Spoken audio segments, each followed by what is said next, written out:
Stand by to launch FanStream Sports. 3, 2, 1. Let's start. Hello, sports fans. Welcome to FanStream Sports. Nothing but pure sports. This is the JP Show. JP, it is so good to hear you back on the air. Stand by now. Here's JP. All right, welcome into a Monday edition of the JP Peterson Show here. Not a good weekend for the home teams. I ain't gonna sugarcoat it here. No, it's just the way it is. But take heart, 7-game series, and a lot of baseball left to be played for your Tampa Bay Rays. And of course, we got the Bucs draft coming up this weekend. Florida State had a little spring game over the weekend, which we will talk about. Kurt Weiler from the Osceola will join us at 11 o'clock to munch that up, and Eric Erlindson's going to join us at 10:30 to talk about the Bolts, the Panthers. Good morning to you, Nick Ennis from On3 Sports. How are you? Yeah, Team Tampa Bay, I'm not going to lie, let me down in a big way this weekend. So that's why I had to turn heel this morning, and I had to wear my Magic shirt because they didn't let me. Yeah, they did. Yeah, they did. They did. I didn't watch any of that game. I just saw the score. Was it as ugly as the score? Saved. Yeah, it was ugly. Yeah. The worst basketball game of the weekend by far. It looked like what was it, 94 to 97 to 97, 83. It was bad basketball. Bad basketball. How the hell the Magic only score 83 points? Yeah, it happened. It happened. So this great sports weekend, by the way, this was a sneaky great sports weekend. It was, with the NHL playoffs, the NBA playoffs, a great golf tournament won by who else? Nelly Corda and Scotty Scheffler. And Scotty Scheffler, of course. I mean, it was a great sports weekend, but it just sucks that Team Tampa Bay just wasn't on the right side of it, unfortunately. If those two had a baby, it would shoot 59 like right out of the womb. Like right out of the womb. It's true. I mean, like put a golf club in the hand and be like, whoosh. Yeah. How about that? How about Nelly Corda winning 5 in a row? Scheffler was, he's going to pick it up this morning, finish it out this morning. Probably already done. I mean, it's just like automatic. I mean, I've never, you think of both of these tours being so deep. Well, not the PGA Tour as much anymore, but it's like every week somebody's going to get hot and win. You can't be that dominant every week. Oh, yes, you can. Oh, yes, you can. What these guys are doing and ladies are doing is absolutely exceptional on so many levels. But so a tip of the cap this weekend to the great Nelly Corda from Bradenton and Scotty Scheffler, who just keeps chugging along. The dude he's a machine. He's a machine. You wonder like, when will this ever stop? Well, we've seen this before. We saw it from Tiger. It's very, very rare. And even sometimes guys get hot. Jason Day had a hot streak for a while. Vijay Singh back in the day. I mean, there's guys that get hot for 2 or 3 tournaments, or maybe even 4 to 6 months, and they're just dominate. But then it just goes away. Right. You don't feel like either one of these are going away. Yeah, like you knew Tiger wasn't going away. Did you know that Scotty Scheffler's gap between him and McIlroy as the number 1 and 2 player in the world is farther apart than the gap from Rory McIlroy to Tiger Woods down at 750 something? Wow. That's insane. So nobody's going to be overtaking number 1 anytime soon. Yeah. So yeah, that's it's unbelievable watching what these guys are doing, and we'll see if I don't see anybody overtaking Nelly Corda. I mean, she's just been absolutely dominant, and Scheffler either. Well, anyway, but that's not why you came to listen to this show today. You want to hear about our local teams, as we do each and every day, 2 hours of Tampa Bay sports-centric sports talk. So I watched the game yesterday, by the way, flawlessly, sitting on the beach in Madeira Beach with, I will give the iPhone 15. It's anti-glare, whatever that thing is working. I was in the shade, but man, I watched that on my phone and it was perfect. I could see the puck. I could see everything. Volume was great. The signal was great. It worked out absolutely perfectly in between periods, heading down to the water, building sandcastles. It was a great day, except watching the freaking hockey. That first 15 minutes was ugly. It was ugly. There's no other way to put it. It was just freaking ugly. You can't get a shot. And, I know we'll hear from Cooper here in just a little bit. And he kind of talked about, the final 45 minutes we picked it up. Definitely played better. No question about it. But at no point in that game, Nick, did I feel like the Lightning were going to get the equalizer. It's like even when they scored, it was like monumental. Every they could not get the freaking puck. They couldn't keep the puck out of their end. They couldn't flip it. It's just time and time again. And then late in the game when the Lightning are trying to press, it's just like it seems so easy for the Panthers to just chip it out of trouble. The Lightning forecheck was completely ineffective. It wasn't even close. To me, I want to be more positive about this series, but that was a tough one to watch. And Kucherov was completely ineffective after that shot he took in the first period, which was clearly a penalty. I don't know how the hell that's not a penalty. And that could have changed the game. The Lightning go on the power play right there, and they get a big power play goal. And they're going to have to get power play goals because the Panthers are so superior 5-on-5. Although they weren't much in the second and third period. Well, I think they were still superior. But it just didn't feel like the Lightning could get a hold of anything and get anything going. What'd you see? Yeah, there's a lot of ways to unpack it. In terms of that, I just didn't like the pushback from the Lightning. When it got to 2-1, it's like, okay, we're in the playoffs. It's game one. I know that the barn and Sunrise was rocking yesterday. That absolutely was. I get all that. The rat trap? The rat trap. And I'm waiting for that pushback from the Lightning. And it just seemed like they were so out of sync. And the forecheck really bothered them. And that's why I told you coming in that the matchup for the Lightning I thought was devastating, was because of this forecheck from Florida. And it kind of played out how I envisioned, is they just grind you down in the first period. Yeah. They grind you down. And how many minutes did the Lightning go without getting a shot? 16 minutes in the first period. Brutal. I mean, it was a straight up tough watch. So yeah, there was another stretch like that, I think, from the late second, early third, I think, where the Lightning weren't doing much either. Like in the third period, at one point, the shots for the game were like 28-12. And they entered the period, the Lightning, with 11 shots. So they had like 11 one shot in the first two periods. The Lightning had like one shot in like the first 12 minutes or so, I think, of the third period. And that's what I'm talking about. There just was no pushback. Nikita Kucherov was, let's not sugarcoat it, he was awful yesterday. I thought he was terrible. Awful. Yeah. He didn't have much of the puck, especially the early part of the game. And listen, when he accounts for 50% of a team's production, it's a credit to him. But you take him out of the equation, the Lightning just didn't look like they had much to hang your hat on. Completely yesterday. Flat. Completely flat. And I think that's the most disappointing part of the whole thing. But at the same time, the Lightning played terrible, I thought, and they walked away with a 1-goal loss. And they were pretty much even 5-on-5. They each scored one 5-on-5 goal. Florida's goal, by the way, was off a deflection. Kind of we saw that a lot last year against Toronto. Yep. But that was their only goal, was a deflection, which those things are always fluky. Yep. And then a power play goal where three guys are just caught watching and Verhaeghe just comes back door. That can't happen. Yeah. But my point with saying that is the Lightning, they played a terrible game by their standard, I thought, and they still came out even on 5v5. So I think there is some positive. I thought the defensive structure of the Lightning was generally good. Yeah, I know Florida dominated the play, but I don't think they had super high danger scoring chances throughout that game. No, if you're looking for a silver lining, that's it. The Lightning did not make the stupid. I mean, I guess you could say the power play was a little bit of a brain fart there, but that's a tough one. As Verhaeghe comes all the way down from the top, you're trying to watch some other things. That was a great play on their part. Great play on their part. Great pass. Great backdoor power play. Tip of the cap. I guess you got to be aware of that, but that was a pretty sweet pass.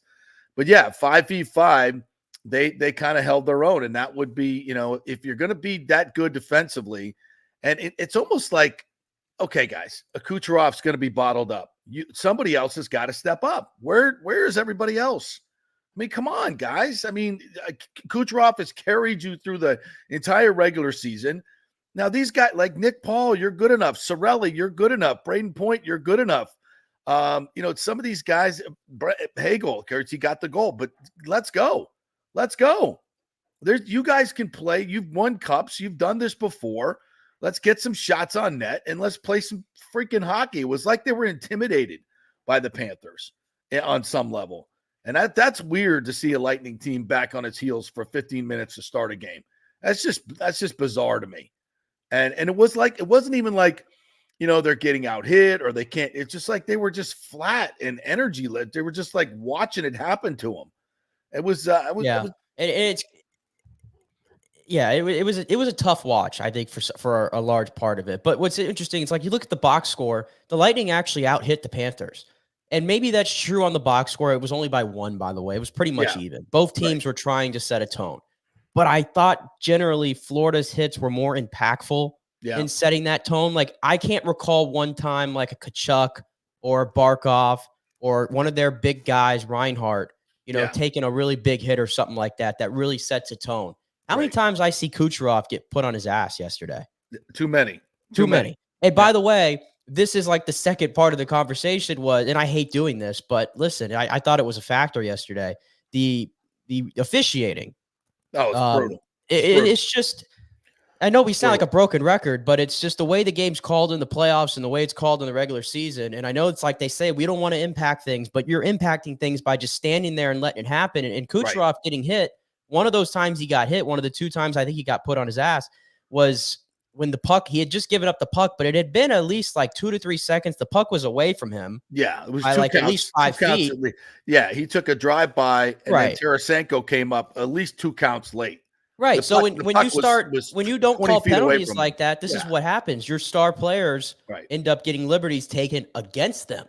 Yeah. And maybe I felt like the Lightning should have pushed back more a little bit from that standpoint. I agree. But they didn't do it. So now that's where the onus kind of turns to them to where what they're going to do now on their forecheck. Because bottom line, if the Lightning do not pick up their forecheck play and they don't handle Florida's better, they're just not going to have a chance. Well, and this has been the MO for the Lightning. They've lost 12 times. They've lost going back during this run, the first game of the series, and come back to win it. So they are excellent at making adjustments. John Cooper and his staff are excellent at making adjustments and then implementing that game plan. And that's what gives me a little bit of hope here, is that they will come back, they'll make their adjustments, and they'll execute what they need to execute. And like you said, the defense 5-on-5 was really good. And for the most part, I thought Vasi was good as well. I thought he was really good. He was really good. He was locked in.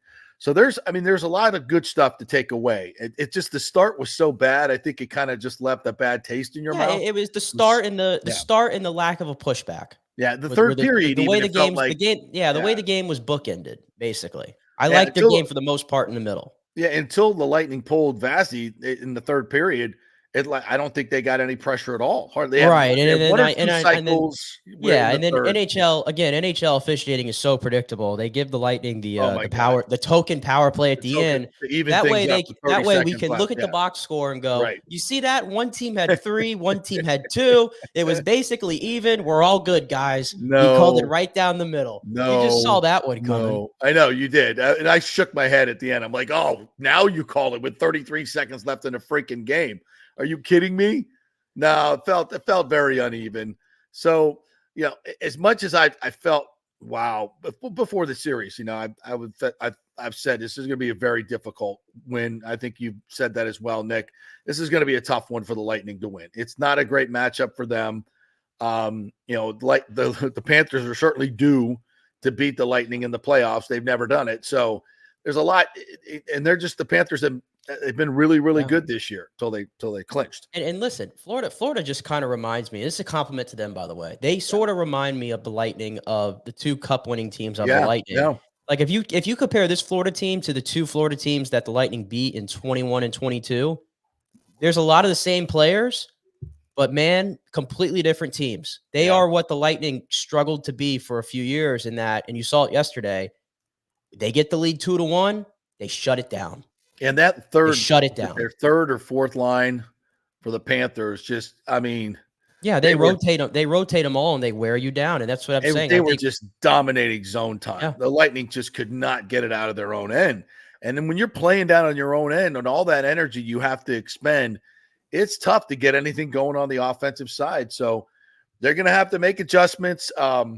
I think getting the freaking puck out of their own end, and James said Sergachev a loss proving to be huge. Also, still trying to figure out the Tanner Jeannot trade. He is a ghost.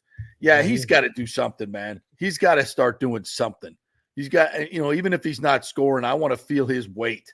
It's like you said, what big hit did he have in the game against one of their star players? I didn't see it. I mean, I saw a few hits, but I didn't see anything that was game changing. Lilleberg, I thought, was probably the most physical. Yeah. I thought he played really well. Dumba had 10 hits in that game. Kucherov was third on the team with 5 hits, actually. Yeah. But I don't want but that's not the way I want Nikita Kucherov playing, is the thing. That's not the stat column I want him filling up. Right. How many shots on goal did he have? 2? He had 1. 1 shot on goal. Yep. And I'm trying to think of a time when he made a great pass that somebody didn't finish. His playmaking was non-existent. They had one big chance. You okay? Anybody just hear that? Or what was that? Did you hear it? It just went like whoosh. Yeah, I was like, what the heck's going on? I think it was something on my laptop because I got a bunch of I was like, going on here? This day and age, when those things happen, man, I'm all weirded out. I was all freaked out, but I think my heart rate just jumped like 30 beats per minute or something. Forgive me, I forgot where I lost my train of thought there, so I'm gonna try to find it. So we were talking about the second, third, and fourth lines of the Panthers and how much pressure they put up on, and you just got to get the puck out of the zone. You got it. Sometimes it's just a clear or something, and the Panthers did such a great job. I remember now. You were talking about Kucherov with if he had one big pass that had an impact. I think late in the game, I can't remember if it was on that power play or not, but he set up Stamkos, and I think it was the only 1T that Stamkos really got in that entire game. And Bobrovsky, who I know we haven't mentioned him yet, he was to make saves, he was fantastic. He was fantastic. He robbed Stamkos on a 1T from Kucherov, if I recall. It might have been on that power play that late in the game. And then also, was it Lilleberg who made the heads-up pass to Point in front of the net late there? Yeah. And Bobrovsky read it perfectly and just kind of jammed him. There was then the same sequence, Cooch, another one to Point, and that was like their trademark play where he gets him right there in the slot, and Bobrovsky read it perfectly and just snuffed that out. So he did his homework. Every big beat the Lightning had and that they've had all season long, Bobrovsky was there. Well, it's far from over. Game 1 is it's not overall, I'm not sitting here saying like I did last year, the Lightning were the better team. The Lightning were the better team against Toronto I think that was true last year in almost every game, at least 3 out of the 4. Right. I'm not saying that today. The Panthers were clearly the better team, and the Lightning are going to have to adjust. They're going to have to find some way to get the puck out of their own end and kind of negate that forecheck a little bit of the Panthers. And then on the other end, they've got to get some sustained offense going. They've got to get something. I don't know where it's going to come from, but if they're going to shut down Kucherov, these other guys got to step up. Let's go. So let's listen into John Cooper post game and get his thoughts on this one. What do you have to do after this game, going into the next game, to kind of create some more, scoring chances, especially in the middle of the ice there? Us or them? I don't know. I mean, it's 2 good teams, tight checking, like teams do check. So, I don't know. It will, what we have to do is when we do get the chance to have to put them behind them. I can't sit here and say one team outchanced the other one. It was a pretty tight checking game, and in the end, a power play goal was the difference.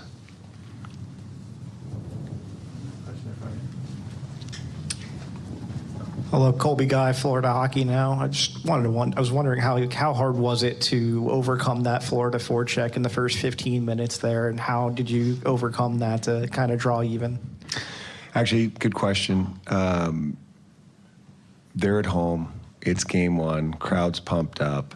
they had all this energy. Give them tons of credit. They went to a game plan, and we abandoned ours before it even started. And I give the guys credit. You know, they weathered the storm for like 12, 13 minutes or whatever it was, and then we played. And that's the problem. So, 16 teams are out. Now there's only 16 teams left. So the margin of error is so much smaller now. And then when you turn the game into a 45-minute game instead of a 60-minute game, you're giving us a little bit less of a chance to, do anything. And so, to your point or your question, everything we did was in a 45-minute game. And that's where, we gave up the lead, or maybe they got the lead in that first 15 minutes or whatever, and then we played. So like I said, I'll take our chances if we can play like we did, like the last part. Back right, Bill. Hey, Bill, from NHL.com. With the game being so tight, do your guys get frustrated, and how do you kind of keep them from getting frustrated with, the lack of chances and things like that? Have you seen us play in the playoffs for the last decade? These boys have weathered all the frustration they possibly can, and we've seen it in every different way. Florida is an exceptional team. They're gonna do this. They've done it to teams all year, and they're gonna do it to us for the rest of the playoffs. And so it's our job to fight through it. They ended up winning the game, right? But there's probably times in the game they were frustrated as hell too. So that's part of playoff hockey. You got to fight through it.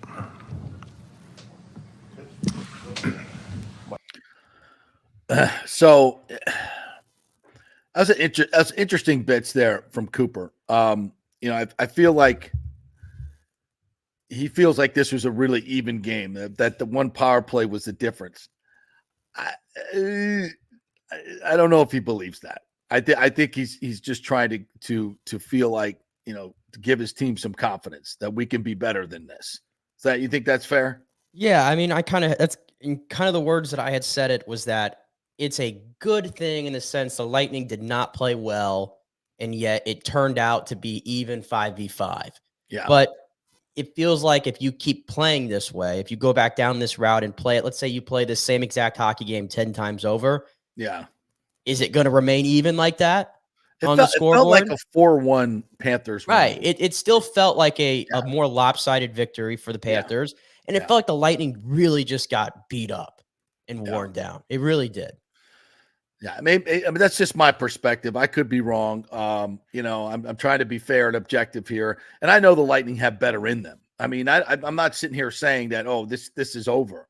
I think the Lightning have a lot better in them. They do. And I think they have a lot more push in them. I was just surprised we didn't see it in game one, to be quite honest. So, but that happens. Kind of teams get. There's a lot of young guys on this team, and maybe guys are just so used to Kucherov bailing them out that they got to get off their ass a little bit, and just like, okay, it's not going to be just him. We all got to pitch in here.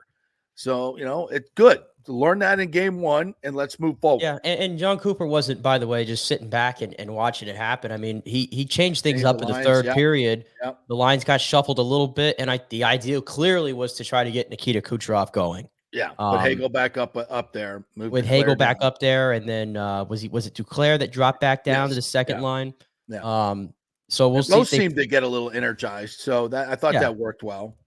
Yeah. I mean, but if you're in general, if you're looking for like a true standout from that offensive group, I mean, obviously Hagel scored the goal and that was great. I think Point had some moments where he was impacting much, but outside of that, I just thought it was very just barren for the most part offensively. So here's something interesting.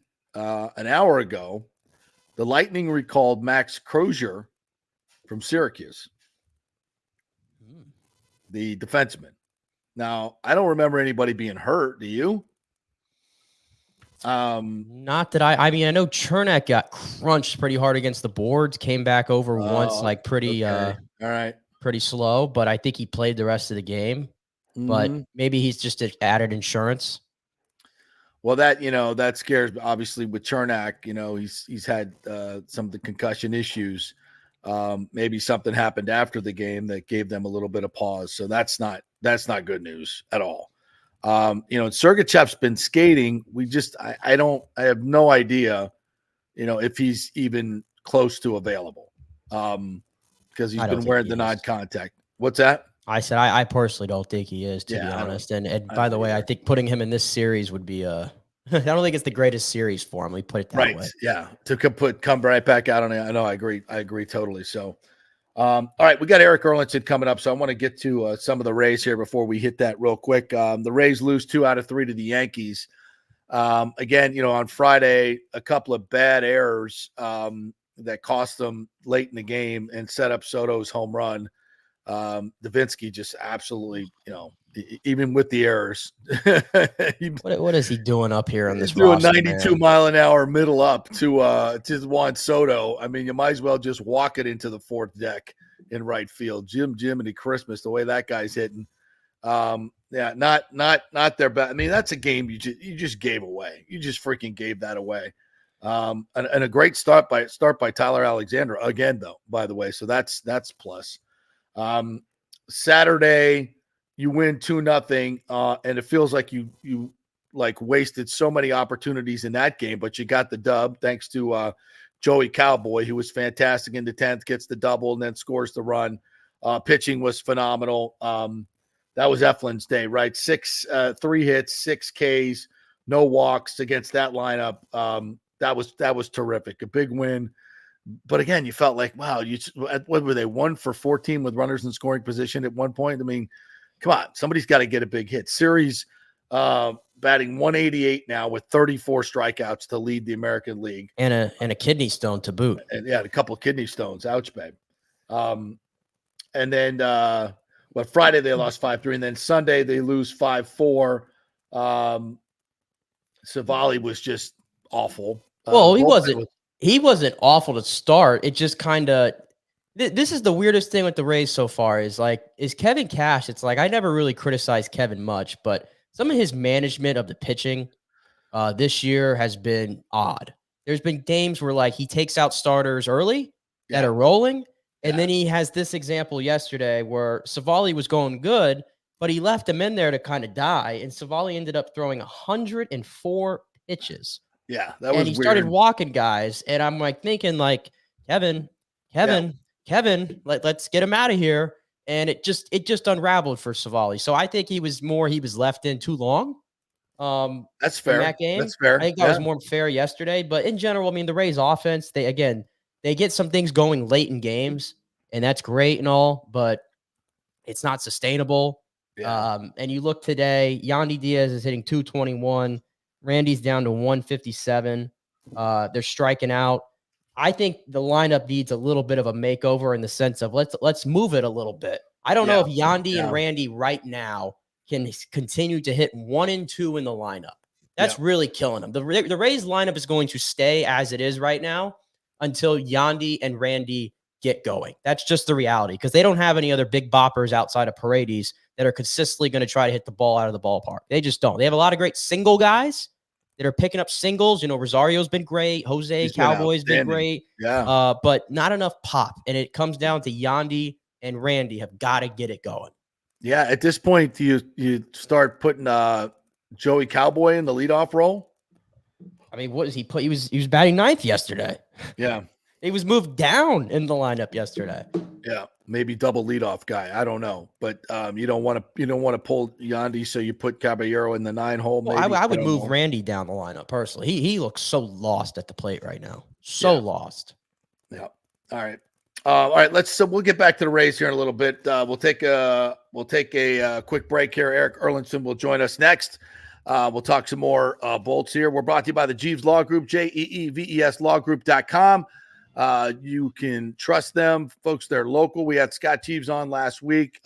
He's a guy that they did a big event this past weekend in Grand Central there. So always around locally here, supporting your community. So support them and get a great group of lawyers on your side. That's the Jeeves Law Group, JEEVES lawgroup.com. Back in 3 with Eric Erlinson. Stay with us.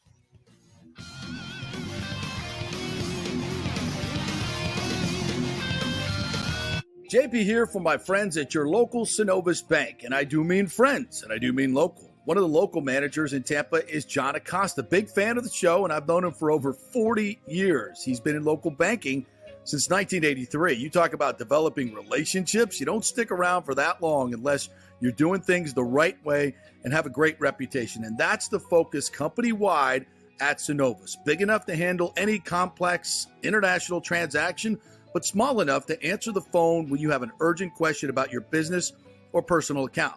And for personal accounts, they have a very easy app that works great. You can do everything online. And for large or small businesses, you will get that personal touch and services to help build your business, taking your dreams and aspirations from the whiteboard to reality. We can make that happen. Let us show you how. For a get-acquainted meeting to open a business or personal account, just call John or go to synovus.com to find out where your local branch is. Everyone knows Italiano Insurance is your go-to for home insurance, but they also have an amazing team that focuses on business insurance. Yes, your business is most likely your biggest asset, so make sure you have the right coverage at the most competitive price. And if you started a side hustle recently, don't forget you need business insurance, because if you get sued in this over-litigious society we live in, you could lose all your personal wealth. So get that business insurance. And for the best customer service, always choose Italiano. My representative, Charity, is amazing. I called her late on a Friday because my insurance was going to lapse. She stayed late until the job was done. You just don't find that anymore. Give them a call, 813-877-7799. That's 813-877-7799. Italiano Insurance. JP here for the Geddes Gordon Real Estate Group and our good friend Jane Geddes. Folks, simply put, there is nobody like Jane. Jane is a former LPGA two-time major championship winner. She was also vice president of talent relations at WWE.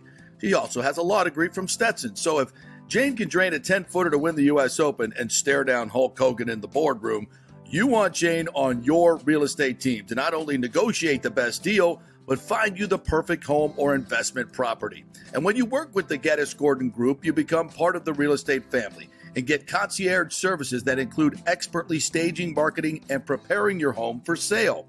Advice on golf properties. Hey, you might even get some golf tips. Many of their clients become friends long after the sale or purchase is completed. It's all part of the deal. So if you're looking for that perfect home or investment property or try to get top dollar for your home, go with Jane Geddes and the Geddes Gordon Group, because there's nobody like Jane. Call 813-485-6808 or go to geddesgordon.kw.com. That's GEDDES Gordon.kw.com. or call 813-485-6808. With over 34 years of producing small and large events, Extravaganza Productions is truly a Tampa treasure when it comes to creating some of the very best events in Tampa and all across the United States. I've worked with them at the Florida Sports Hall of Fame inductions, the Warrior Games, which was an Olympic-sized event spread across all of Tampa Bay. They are the very best, from small meetings to exceptionally large corporate conferences to galas, fundraisers, sporting events, grand openings, whatever you want. Team EPI has an extremely talented staff of designers and show producers that develop extraordinary events fueled by the visions of their clients. You can reach them at their Tampa headquarters at 813-621-4700 or go to extravaganzaproductions.com. Let's go. Right now, back to the show on FanStream Sports. All right, welcome back to the JP Peterson Show here. We appreciate you guys joining us, whether you're watching on YouTube or on Facebook or on Twitter. Of course, you can always catch us as a podcast on Apple, Spotify, wherever you get your podcasts, and live on the radio at 102.5 HD1, which you'll also find Eric Erlinson from time to time as he joins us here from lightninginsider.com. What's up, Double East? How are you, my friend? Gentlemen, how are you this morning? Good, good. How was the rat trap on Sunday? Pretty loud? It was pretty loud. I mean, as it should be, right? I mean, that's a team that made the Stanley Cup final last year. You would hope that a fan base would kind of be alive for game one. And they were. It got silent for a while as the game really kind of settled in. But, it was a loud environment. I maybe a little bit more, a little bit more negative than John Cooper was after the game. What was your overall take on that performance? I mean, it started so poorly for the Lightning, and maybe I just couldn't get that out of my head. I think they were a little better 5-on-5 than maybe I thought. But just in general, I thought the Panthers really controlled the pace of the game.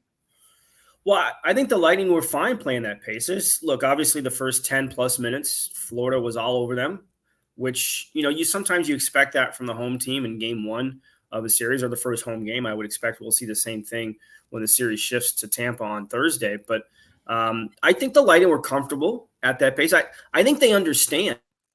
And I think Florida understands it too, that you might have to play the entire series at the pace because neither team wants to blink and open things up and turn it into a track meet. Neither coach wants that to happen.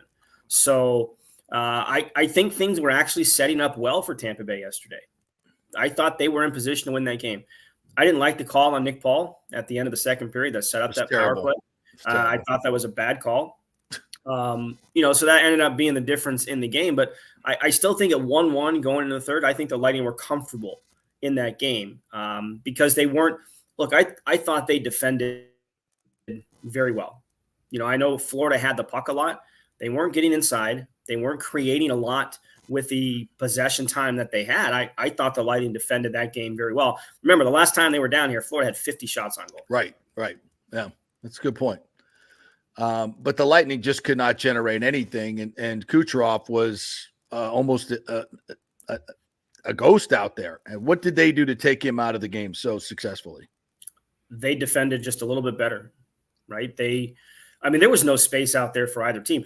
I made the comment, I wrote about this. It felt like game 5 of an Eastern Conference final. It didn't feel like game 1 of an opening round series because of how little ice there was out there for either team. And they were physical on Nikita Kucherov, which he knows is going to happen. You get in these situations, teams are going to target him. To his credit, he didn't get overly frustrated. He just has to work through it. Same with Braden Point. Point had a couple of good looks. A couple of them were set up by Kucherov. He had that great chance towards the end of the game when it was still a 2-1 game that Emil Lilleberg set him up. I thought that was it. It was an in-close chance. It wasn't even a 6-on-5 yet. And, so I thought Point had a couple of good looks. But, outside of that, you can't sit here and say the Lightning didn't spend enough time in the zone.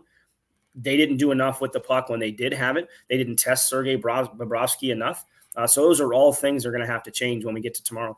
Yeah, I was going to say, what did you feel about the pushback there in the third period? Because at one point I looked up and I think shots for the game were like 26-12, and there was like 10 minutes left in the entire game. And I think the Lightning had one third period shot up to that point. It felt like until they got that power play, there was not much high danger going on. Yeah, you need more of a push. There's no doubt. And you've got the guys that can do it with the talent they have on this roster. But I think, again, even at 2-1, like it's still a game. So I don't think they want to push too hard, right? Because I think that there's a cautious tone to how they know they have to play because Florida is a team. I think they're the best forechecking team in the league. Yeah. The way that they can get in the zone, the way that they can put pressure on you when they're in there, and they're very good off the rush too. Like we talk about their forecheck all the time. They're really good off the rush with some of the players they have. So I don't think Tampa Bay was in a situation where they wanted to open it up yet and kind of expose that for that period of time because it was still a 1-goal game. It takes one shot. Look, I thought Paul Maurice had the best line after the game yesterday. He said nothing that happened in that game made either team uncomfortable to the point where they feel they have to change anything. And until one team gets in that situation, it's probably what you're going to see. Oh, God, that's dreadful. Because that game was a slog. I'm watching Winnipeg and Colorado last night go up and down the ice like it's freaking speed skating. And I'm like, wow, this looks really different than the game I watched this afternoon. That's what we were supposed to see. Right, exactly. I'm like, who had over 9 goals in that game or whatever the hell it turned out to be? I know, but I'm watching them skate up and like, wow, this is really different hockey than we saw earlier today. So you see no way anybody's going to let this thing open up. It's just going to be a slog for seven games or whatever it's going to take. I mean, look, each game sort of takes on its own identity, true. and things happen within a game. Yeah. But I think the game plan for both teams going in is going to be similar what we saw yesterday. Let's not open it up because we know how dangerous the other team can be when you start to do that. You don't want to get into those games because, let's face it, Florida doesn't want to get in that game because Tampa Bay has a better goaltender. Right. So when Coop says we abandoned our game plan early on, what was that game plan? Not to get hemmed into your own zone. Yeah. Don't turn pucks over in your own zone. All the things that have plagued this team at various points throughout the year. I mean, you have to have such more attention to detail in the playoffs. So I think the game plan was to just make sure you cut down on those, and it didn't happen to start the game. And then, you talk about the details. The what ended up being, it wasn't the game-winning goal, but it's the one that put Florida ahead early in the second. All four guys on the ice were mesmerized by Alexander Barkov doing nothing. Yeah. He was just standing there with the puck on his stick. And meanwhile, Carter Verhaeghe is just circling around all of them.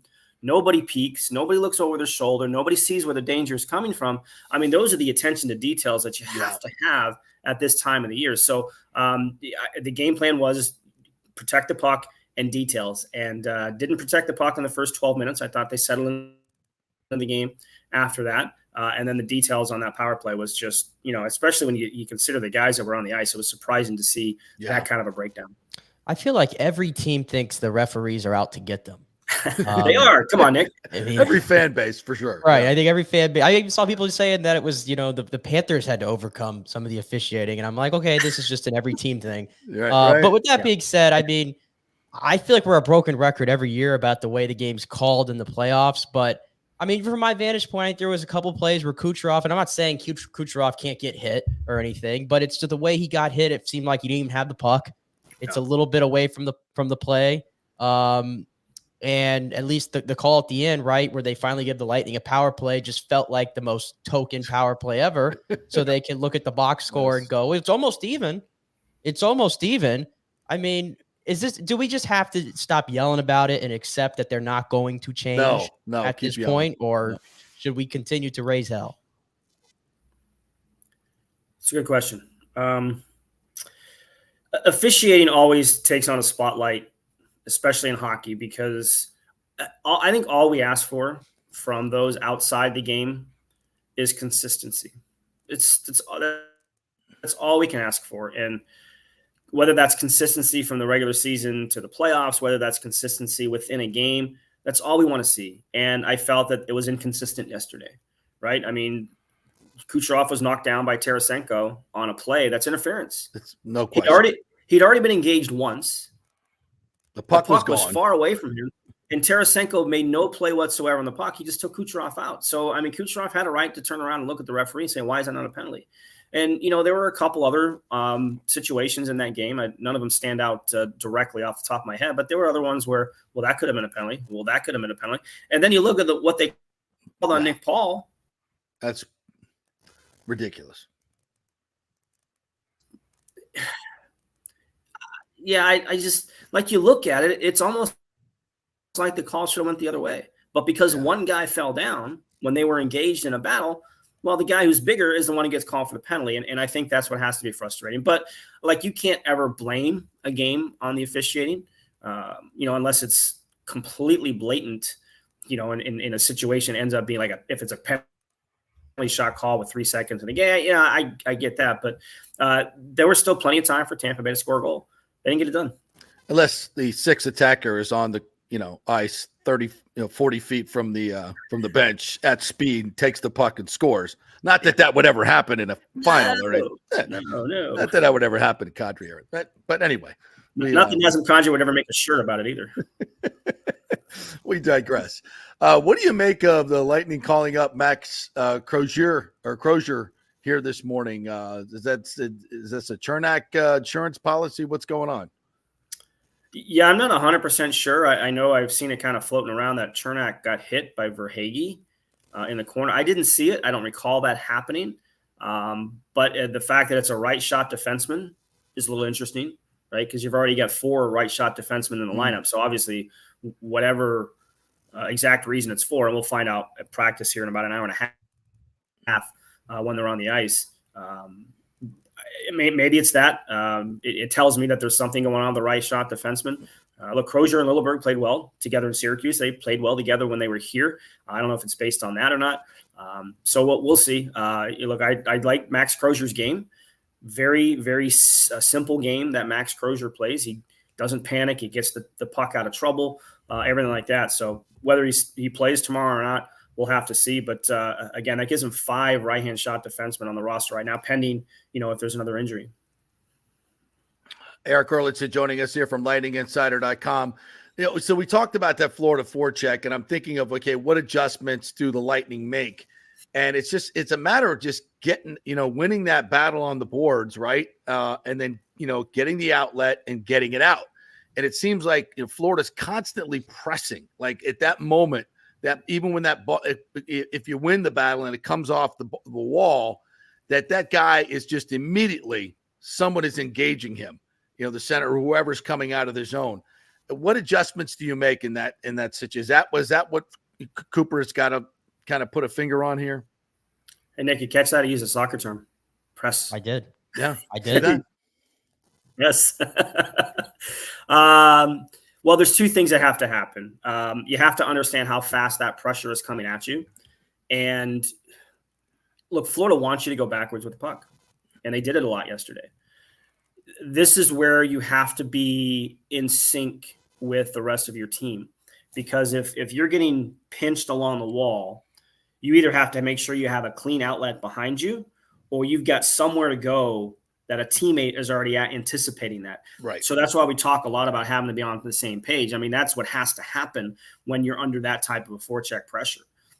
Because Florida and Carolina are probably the 2 best teams at doing this. Yeah. Where they force you into making mistakes. And when they come at you with that speed, look, this is a fast game as it is. They force you to make those decisions faster. So everybody has to be ready for it and in sync to be able to alleviate that pressure and get out of the zone, because that's where you beat the press. I'm going to use a soccer term there again. Yeah, exactly. That's how you beat the press, is with quick, smart decisions with the puck, and then you get your transition game going, because we know the Lightning are a good team off the rush. They're a good forechecking team as well. I don't think that they applied enough pressure forechecking wise, and Florida was able to get out of their zone a little bit cleaner on a more consistent basis than Tampa Bay was. But it all comes down to just being on the same page and being in sync and understanding where that pressure is coming from and what's the best outlet to alleviate it. Yeah, there's an answer for everything. You just got to execute it, and that's not easy against that type of talent. And they're good at what they do. And this is what playoff hockey's all about. That's what Coop was saying yesterday. 16 are home and 16 are left, and this is the best of the best. Yep. And you've got to be on it. And I think the biggest thing is 5v5. The Lightning held their own yesterday, and they didn't make the big defensive mistakes, which has plagued this team all year long. So they just got to generate a little bit more offense, and they're where they need to be. So you don't expect the style of this series to change at all. This is going to be a slugfest. No. Well, certainly not tomorrow. Florida goes up 2-0. Series shifts back to Tampa. Maybe the Lightning have to adjust a little bit. But if this series comes back to Amalie Arena on Thursday, tied 1-1, I don't expect much to change. Just because, like Maurice said, there was nothing that made either team uncomfortable enough yesterday to make themselves feel like they have to change anything. Any other surprises in the first game ones? I mean, it's a surprise that the Maple Leafs choked again. No. How about 13 goals last night in one game? That was fun. I tell you what, it was fun to watch. It was really fun to watch. I don't know if it was fun to play in, but it was fun to watch. I think I saw a stat yesterday. Vancouver rallied to beat Nashville last night, scored 2 goals in 12 seconds to turn a 2-1 deficit into a 3-2 lead. The home team has won every game so far. And there's 2 series that start tonight in Dallas and Vegas, and then Edmonton, LA. The home team has won the first 6 games of the series. That's interesting. We talk about how much parity and home ice doesn't mean anything as much in the NHL as it did maybe in years past. So that kind of stands out to me that the home teams are 6-0 right now. Not surprised at the Bruins. Look, the Bruins knew what they were doing. They tanked. They wanted to avoid the Lightning because they knew they could beat the Leafs. So that series, especially, William Nylander looks like he's not going to play again, in game 2 tonight. So that takes a big piece of the puzzle out of the lineup for the Leafs. So, Boston looks like they can take control of that series. I didn't see any of the Carolina Islanders game, but I think the Islanders, from what I've read, had a really good game and felt that they should have won that game. And, Freddie Anderson came up with a couple of saves, and Carolina does what Carolina does in that one. But, the biggest surprise to me, actually, honestly, other than the home teams winning every game, was how slow-paced yesterday's game was between Florida and Tampa Bay. Yeah, it was. Nobody expected that to be a defensive stalwart type of game. What were there, 9 combined shots? I think they changed it, 10 combined shots in the second period of a 1-1 game. Yeah. That tells you that neither team wants to open themselves up yet. Yeah. And tonight, I can't wait to watch it on display. Beautiful cap circumvention that's going on with Mark Stone officially in the lineup tonight for Vegas. And I expect to see the same amount of outrage for that one. As Nikita Kucherov a couple years ago. And I think this is like the 3rd year in a row where I think Mark Stone has gone on the on IR in like January or February and then magically made it back on the first day of the playoffs. But the dude's had some legit injuries, though. He's had some legit injuries. So have I told you guys a story of running into the Florida GM after the 2022 or the 2021 Cup? No. Okay. So this leads right into it. So after the Lightning won the Cup in 2021, obviously all the Kucherov and the cap circumvention, everything, right? We're over at Hollywood Studios at Disney, and we're sitting down and grabbing a drink or whatever. And, my boys have their Lightning shirts on, and we're sitting. We have somebody come up to us afterwards, and he sees the shirt and he goes, they cheated, right? What do you mean they cheated? Everything they did was within – no, they cheated. They went over the salary cap. You're not supposed to go over the salary. They cheated. No, Nikita Kucherov had a hip injury. He missed the entire regular season. Yes. No. They cheated. I'm telling you, they cheated. So we're just kind of going on, and he's really ribbing my son, Kevin. JP, you guys know Kevin. Kevin. So he's really ribbing Kevin over this. And, the conversation is getting not heated, but it's, it's like, come on, stop it. They didn't cheat. So as it turns out, the guy hands us his business card. It's Bill Zito, general manager of the Florida Panthers, ribbing us over this. So, then we have a good laugh over it. And we say, you told my son, hey, you ever want to come down to a game in Florida? Here's my card. Give me a call. We'll set you up on a screen or anything. But yeah, one of the funniest things I've ever come across. Bill Zito telling us that. Oh my, that's fantastic. Well, at least it came from a good source, right? Hey, he knew better than anybody, right? And he's like, I wish I could do that. Yeah, it's all about timing. It's all about timing, folks. Right. So well, it's interesting that statistically, and I found this when I found this out, I was absolutely shaken by it. That in the NHL playoffs, I think in the last 7 to 8 years, it's a 50-50 proposition. There is no home ice advantage. Right. Like it's almost right down the middle. So, hey, if there's 6 wins on home ice in week 1, then let's regress to the mean. Or in game 1, here we go. Everything, all the visitors are going to win. It's statistically set in stone. So there we go. All right, Eric, tell us how everybody can get lightninginsider.com. Well, you can see the websites right there, lightninginsider.com. 2 opportunities. There's a monthly plan. There's a yearly plan if you want to sign up. Please support the work. It supports everything that I do, allowing me to come on here with you guys and the social media interactions I have with people. All of it is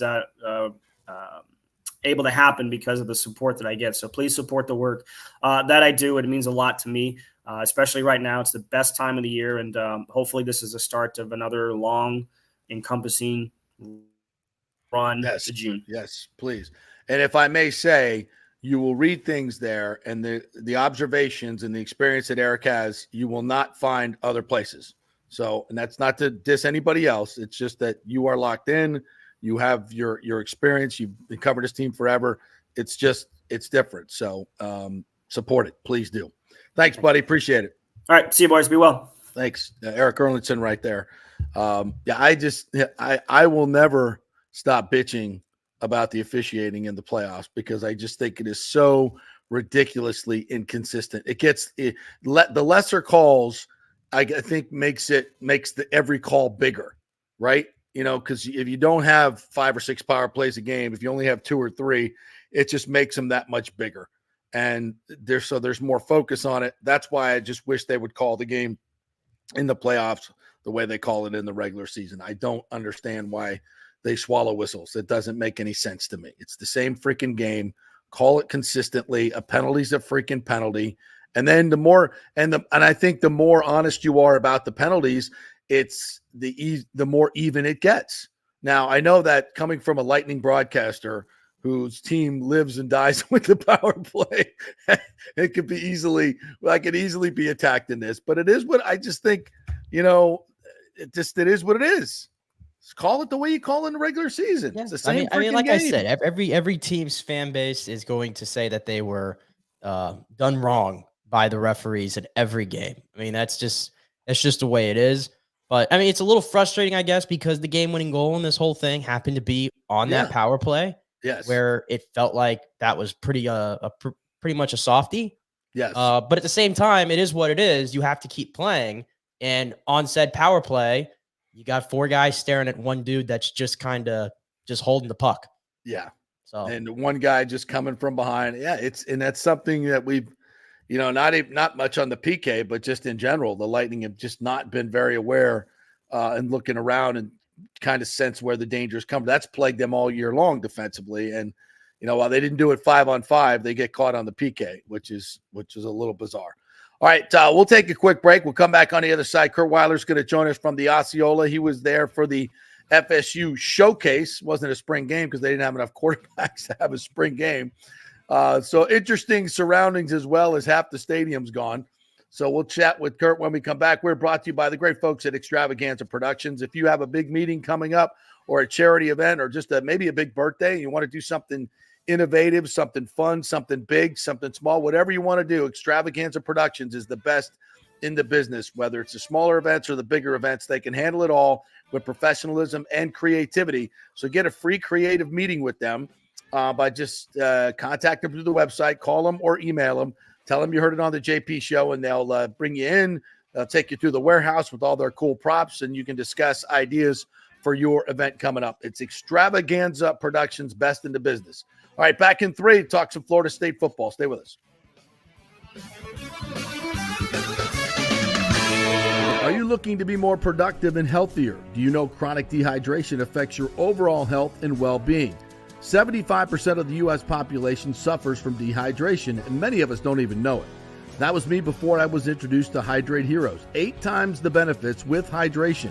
A beverage with benefits more than just hydration. That's right, 8 times the benefits with hydration. Hydrate Heroes provides a refreshing, great-tasting beverage powder to mix with water, providing elderberry, zinc, vitamin D, electrolytes, amla fruit, which provides a great source of vitamin C, along with a proprietary mushroom blend that has shown to help increase endurance and energy at the cellular level. Hydrate Heroes is so confident you're going to love the taste and the results. They are offering our listeners a special offer, a free 3-pack sample, no credit card needed. Just go to the jppetersonshow.com, the jppetersonshow.com, and click on Hydrate Heroes logo. Hydrate for health today with Hydrate Heroes.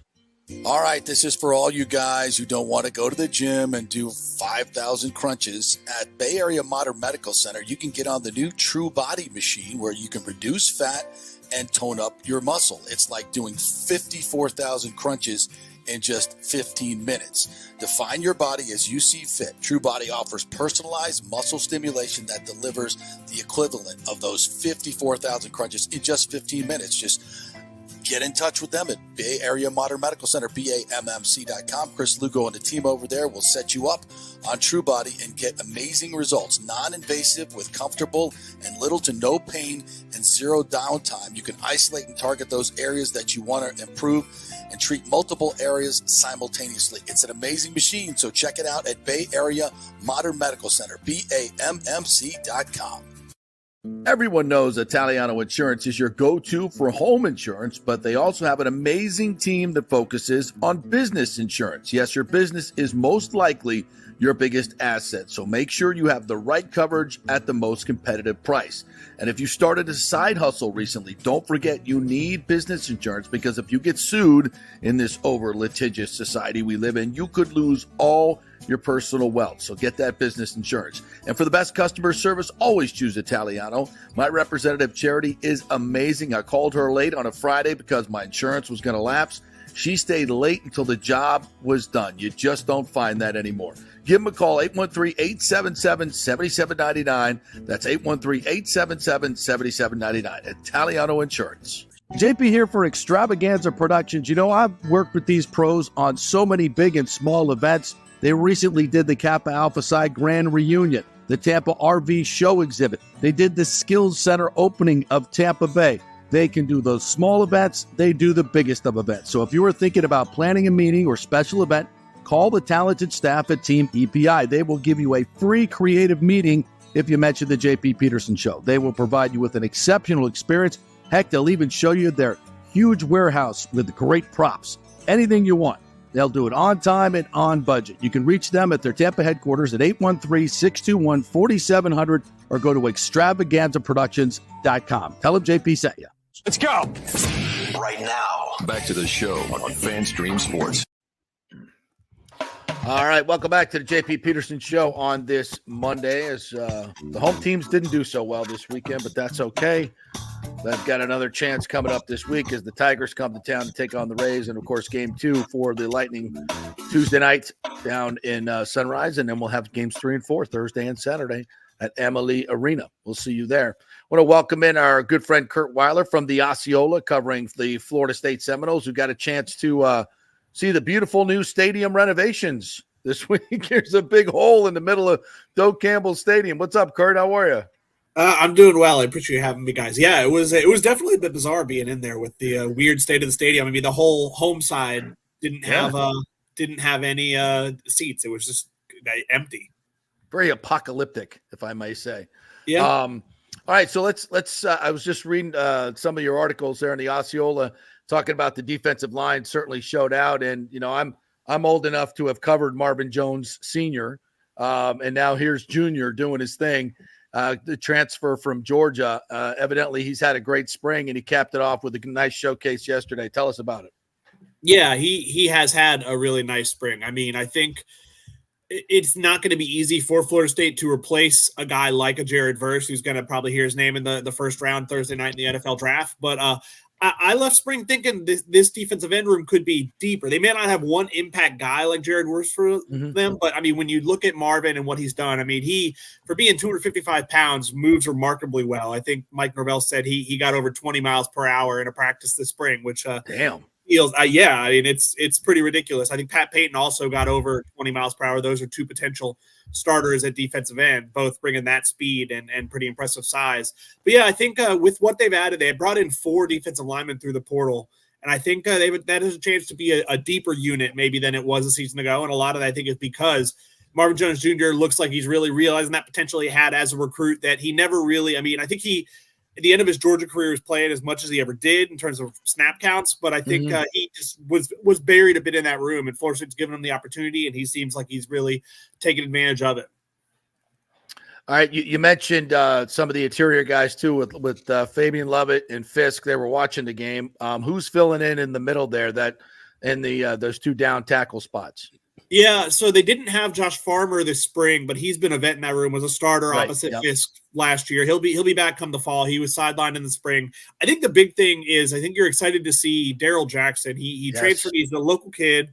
Was at Maryland, then was at Miami. Had to sit out all of last year. Only played in the Orange Bowl because that was when for the 1 year the NCAA decided the 2 year transfers couldn't play. And now if it was a year later, he'd be eligible. And it's whatever. We don't need to get into it, but we saw how impactful he was on the practice field, and I think we saw it really throughout last year, and I think we've seen it again this spring. I mean, he's a guy who, with a good type of season, I think could be a first, second round pick type guy this time next year. I mean, has a really impressive size. I mean, is bigger than Josh Farmer even, but moves well and is very freakishly strong at that size.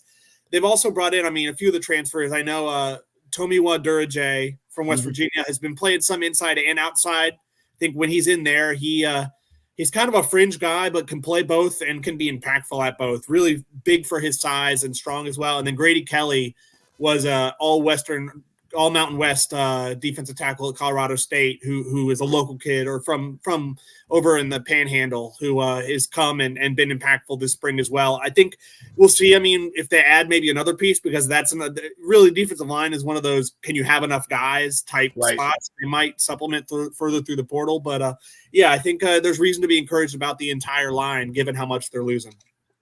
And when you turn to the offensive side, you look, they're losing a lot of skill weapons to the draft, which is, it's obviously not a great thing, but in regards to those guys all came in as transfers and did well here. And now they're going on to the draft. So that's a good thing. But they got to replace them. Does it feel like Malik Benson, the Alabama transfer? I know he got hurt the other day. I think it was something with his left ankle. But it seems like him and DJU have established a good rapport early on. They definitely, yes. DJ and Malik have kind of like connected, it seems, and he's become one of his go-to targets. Yeah, you hope whatever it was on Saturday wasn't too serious, because he was having a pretty nice game and has had, I think, a pretty nice spring. I wonder, I mean, that is a position where if the right player emerged, I feel like Florida State could stand to add because like Malik was the number one JUCO prospect 2 years ago in the country before going to Bama. Didn't have a ton of receiving production at Bama. I feel like if the right player entered the portal who had a lot of experience and a lot of production at the FBS level, I think that could really do wonders for unlocking the offense, because I think they don't have a ton. I don't think they have anybody who's ever gone over 300 yards at this level in a season. You know, Ja'Kai Douglas has been a consistently serviceable option for them. Kentron Portier has had his moments. Yeah. A few other guys they've brought in as well, and they've developed. They have some younger guys I'm really high on, but if they could add kind of a guy who's been there, could bring that to the room, maybe a Keon Coleman type, I think it would really do wonders for the entire offense. Because I mean, you saw too the drops on Saturday, and the drops have been a thing throughout the spring, and it feels like they showed their inexperience in moments. So Hakeem Williams and those guys, I mean, there's a ton of talent there, but they just haven't materialized. Well, Hakeem, I think, had a good spring. Hakeem physically looks worlds different from next year. He unfortunately last fall, I felt like right when he was coming into his own, got derailed by an injury that was kind of season ending for him. He had a good spring, but he maybe didn't take a huge leap this spring. You would hope maybe a huge leap. I thought he took a nice leap. We'll see what the summer looks like. And it's not to take away from him, but it showed me he's maybe not ready to be a number one type guy. Now, maybe this time next year. Let's talk some running backs. I'm hearing Jalen Lucas is just an absolute energizer bunny. Who he had over 2,000 yards from scrimmage at Indiana. I mean, that guy can go get it. He showed some electricity, and we got Keziah Holmes and some others. Talk a little bit about the running back position. Of course, our guy from Largo here, Toa Feely, seems like he's been there forever, but he's going to have a role this year as well, right? He's probably, I mean, he might get the most carries in that room, honestly. They kind of didn't use him a ton in the showcase because Mike Norvell talked about him kind of being a known commodity. We know what we have in Lawrence. He added some weight. He's definitely trying to be a more well-rounded, can run between the tackles running back, because for so long he's been a guy who they move around all over the offense. But he, I think, has taken that step. Yeah, I mean, Jalen Lucas was probably the biggest surprise of the spring, I would say. I think he got some in on offense, but I think we kind of thought, as a collective media coming in, he was the guy who they'd maybe find some ways to use him on offense, but he was going to be a lot used as a kick returner. He had 3 kick return touchdowns in 2 seasons at Indiana, but he'll be more than that for sure. He is incredibly fast. He's small. I think if he's a guy who is relatively on the shorter side, and I think that's what impacted kind of his recruitment, but more than makes up for that with speed. And I mean, with how Mike Norvell likes to get guys the ball in space, I think they'll move him around a lot. But I think he also showed he can be a traditional running back. He had a few nice runs out of the backfield to kind of, even though he is probably 5'5", 5'6", somewhere in that neighborhood, can be impactful. Kind of gives the Darren Sproles type vibes. I think also Roydell Williams, a transfer from Alabama, was very impactful. Sam Singleton, you talked about Keziah, both very impactful as well. And he didn't play Saturday in the showcase. He got hurt late in spring, but Cam Davis is, I think, maybe the true freshman who I think can have the biggest impact. I mean, he is just a ball of muscles, but impressively fast at the size too. A South Georgia kid, who was the high school quarterback, but is pivoting to running back, and I think can be very impactful right away. I think that's the strength of the team, the strength of the offense, I should say, this going into 2024. And that probably goes hand in hand with the offensive line, because, it feels like not too long ago, it was so hard for Florida State to field, just a few competent guys on that offensive line. And I look at it now, outside of TJ Ferguson, you have continuity there now. And a lot of guys who are all seniors and have played a lot of football together. I'd have to think that's also sneaky. One of the strengths of this team is just the experience they have at all 5 spots. No, I 100%. I think I agree with you. I mean, they threw guys like Darius Washington, like Maurice Smith, like Robert Scott, who was out this spring but is still around, into the deep end early in their careers, and they've really benefited from that and kind of learned how to swim by getting thrown in the deep end, and they've come out the other side to be really impactful offensive linemen. And then, they added 2 SEC transfers, TJ Ferguson and Richie Leonard. They have a few young guys like a Bryson Estes took, I think, a leap this fall.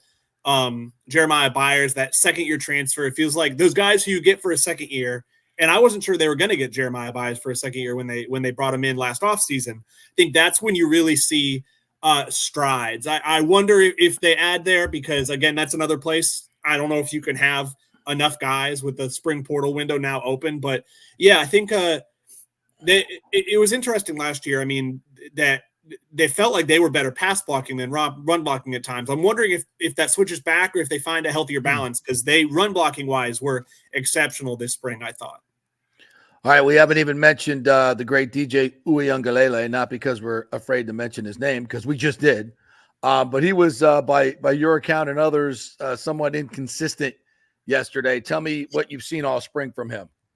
Yeah, I don't think Saturday was one of his best days. I think it kind of hurts him that it feels like a lot of coaches use the spring game, or I guess in Florida State's case, spring showcase, which is just how Mike Norvell does it. Mm-hmm. A lot of coaches, I feel like, you think you saw it in Miami with Mario and Cam Ward, they want to showcase the offense. They want to build hype. That is not how Mike Norvell operates. You saw some pretty unique blitzes getting thrown at him. You saw the cornerbacks playing press man. I mean, it was not a let's show off. Let's let DJ just look flashy and kind of build an unrealistic expectation. We've seen that some of the past. I mean, I remember a spring game where James Blackman threw for a whole bunch of yards, where Jordan Travis was like 20 of 21 or something crazy like that. And it built unrealistic hype. That's not Mike Norvell's belief of how that should be used. I mean, I thought he grew into the game pretty well. I thought he had some of his best throws. I felt like he converted, I think, 3 or 4 third and longs, which I think speaks to something. Yeah. But I think he had much better days. I thought you saw, as much as we get to watch a practice, you saw him grow over the spring. Day one, the arm talent was evident. He effortless 50-yard throws. He said, I think after the game Saturday, that he thinks he could comfortably throw it 70 yards and maybe even a bit more when you factor in adrenaline, when you're kind of when a Hail Mary would come up. But the arm talent is clear. You see why he was a 5-star prospect coming out of high school. But I also saw him grow in confidence. I definitely leave spring more encouraged about, do I think he's going to win a national title? No. But do I think he's capable of leading them to another ACC title and making the playoff? Absolutely. Well, I think that's what you want to see in a season like this, where you've got Kromenhoek and Brock Glenn, who are still there and fighting for it. These guys both got injured. They're the future, right? They're the future. They're not the now. Right? They're not. This is not a competition, right? This is DJ's job. Yeah. It didn't help that Brock and Luke were both sidelined Saturday with minor injuries that aren't expected to go into the summer. Mike is always the you've got to earn it type guy, in that, like, to start a spring, Brock was getting the first team reps. He makes those new guys, even if they're expected to be the starters, earn their spots. I felt like you saw it, and I feel like that's why you brought a guy like DJ in. Brock didn't really get a traditional redshirt last year. He redshirted, but he missed a chunk of the year because of practice, and then he got thrown into the ACC title game and the Orange Bowl. So I think a true redshirt, or not, it won't be a redshirt, but a true season of just working and practice and learning from another experienced guy like DJ will help Brock and Luke as they probably battle it out this time next year. Did you see anything from Luke that, because I know early on there was a lot of talk about, this kid looks really, really good. Did you see anything from him that says special? Is he's the future, or where are we at with that? It's hard to tell, because you really, especially a freshman quarterback, you see them having to catch up to the speed. They have not played a game that fast, even on the practice field. But you saw moments for sure. I know Mike Norvell talked a lot about how encouraged he was in the second scrimmage, how he handled third downs and adverse situations, that he saw progress. And I saw some progress over spring as well, before his spring prematurely ended. So I saw enough to say it can be there, but you saw a freshman looking like a freshman going against I think what could be a really good defense. Kurt Weiler joining us here from the Osceola. All right, so as we move into the summertime here, obviously the portal you'll probably lose a couple, gain a couple, but you got to, here comes Georgia Tech, August 24th in Ireland. We're all looking forward to that. And the Georgia Tech team that definitely showed some improvement last year. But as I look at this schedule, I say FSU will be probably favored in every game, except maybe at Notre Dame. Is that fair, or what do you think? I think a lot of that hinges on what the first few weeks go. I mean, I think for a team with so many questions, I definitely think it lines up well in terms of easing you into the season. Yeah. What are your first five? Are Georgia Tech, where yes, you'll be favored, home against Boston College, home against Memphis, home against Cal, and then at SMU is, I would say, the first relative test, really. I mean, but yeah, I think it's absolutely possible you're 5-0. And then is Clemson, and we'll see what Clemson is. Yeah.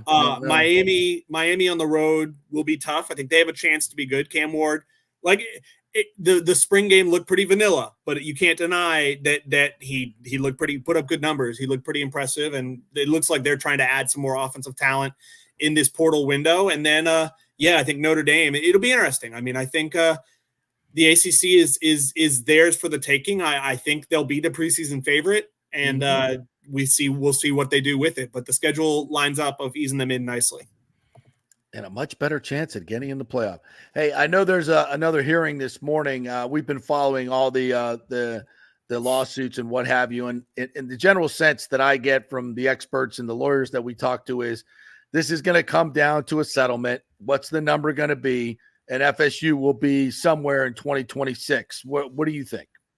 I definitely don't think it will go to an actual court case, because I don't think the ACC and ESPN can afford to send it to Discovery. I think Discovery would be they don't want to horrific for exactly. Yeah. So I tend to agree. I mean, if it gets settled by August 15th, which is an if, it could be 2025 they're out. This could be their last year in the ACC coming up. So they got a little less than 4 months to get on that. We'll see what happens, but I tend to agree with you. I think beyond the fact that the ACC and ESPN can't really afford to go to Discovery, I mean, if they were to lose, if it went to court and they lost and they get nothing, that would be devastating for them. Like, they can survive longer with the settlement from FSU, with Clemson, anybody else who wanted to jump on board. They would just have to pivot what they are, but they could survive. They probably couldn't survive losing the court case. I agree.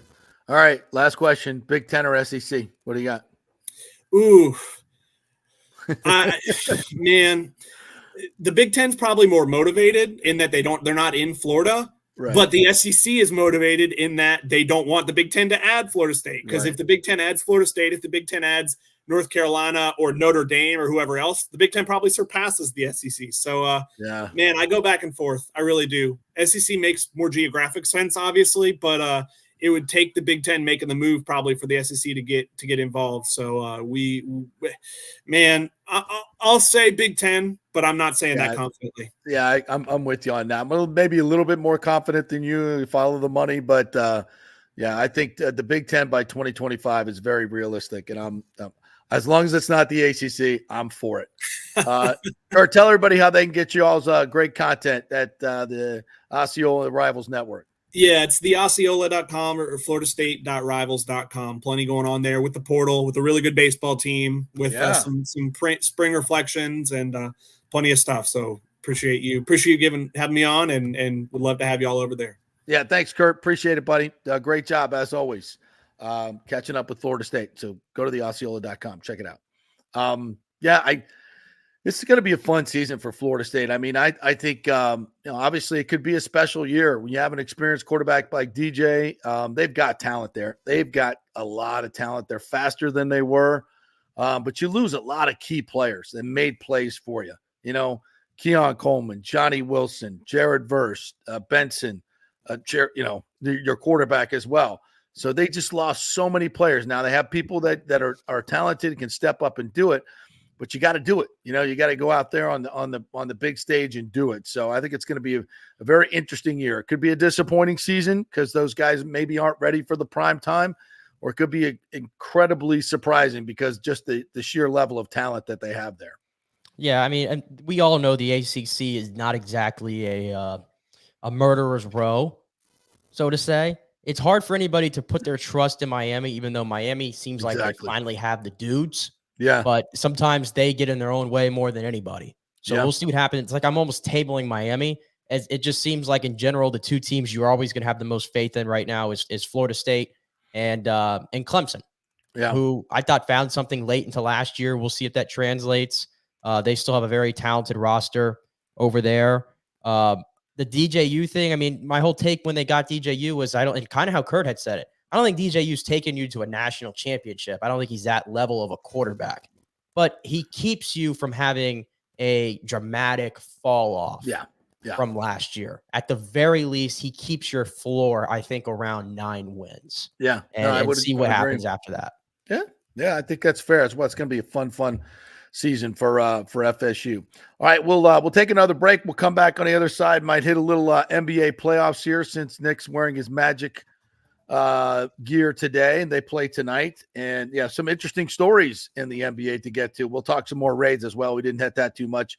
And then we got some commenters talking about the lineup, and I think it is time for some changes. Ain't no doubt about that. All right. We're brought to you by the great folks at Hydrate Heroes. I got my hydration going this morning with the watermelon elderberry flavor, which is absolutely fantastic. All plant-based, folks. No sugars, no stimulants, none of the bad stuff that's in there. Great hydration. And as we get to the summer, that's really, really important. So get that magnesium, that vitamin D, the amla fruit, all the good stuff that's in there at Hydrate Heroes. Go to hydrateheroes.com and get your order done right now. Back in 3. Stay with us.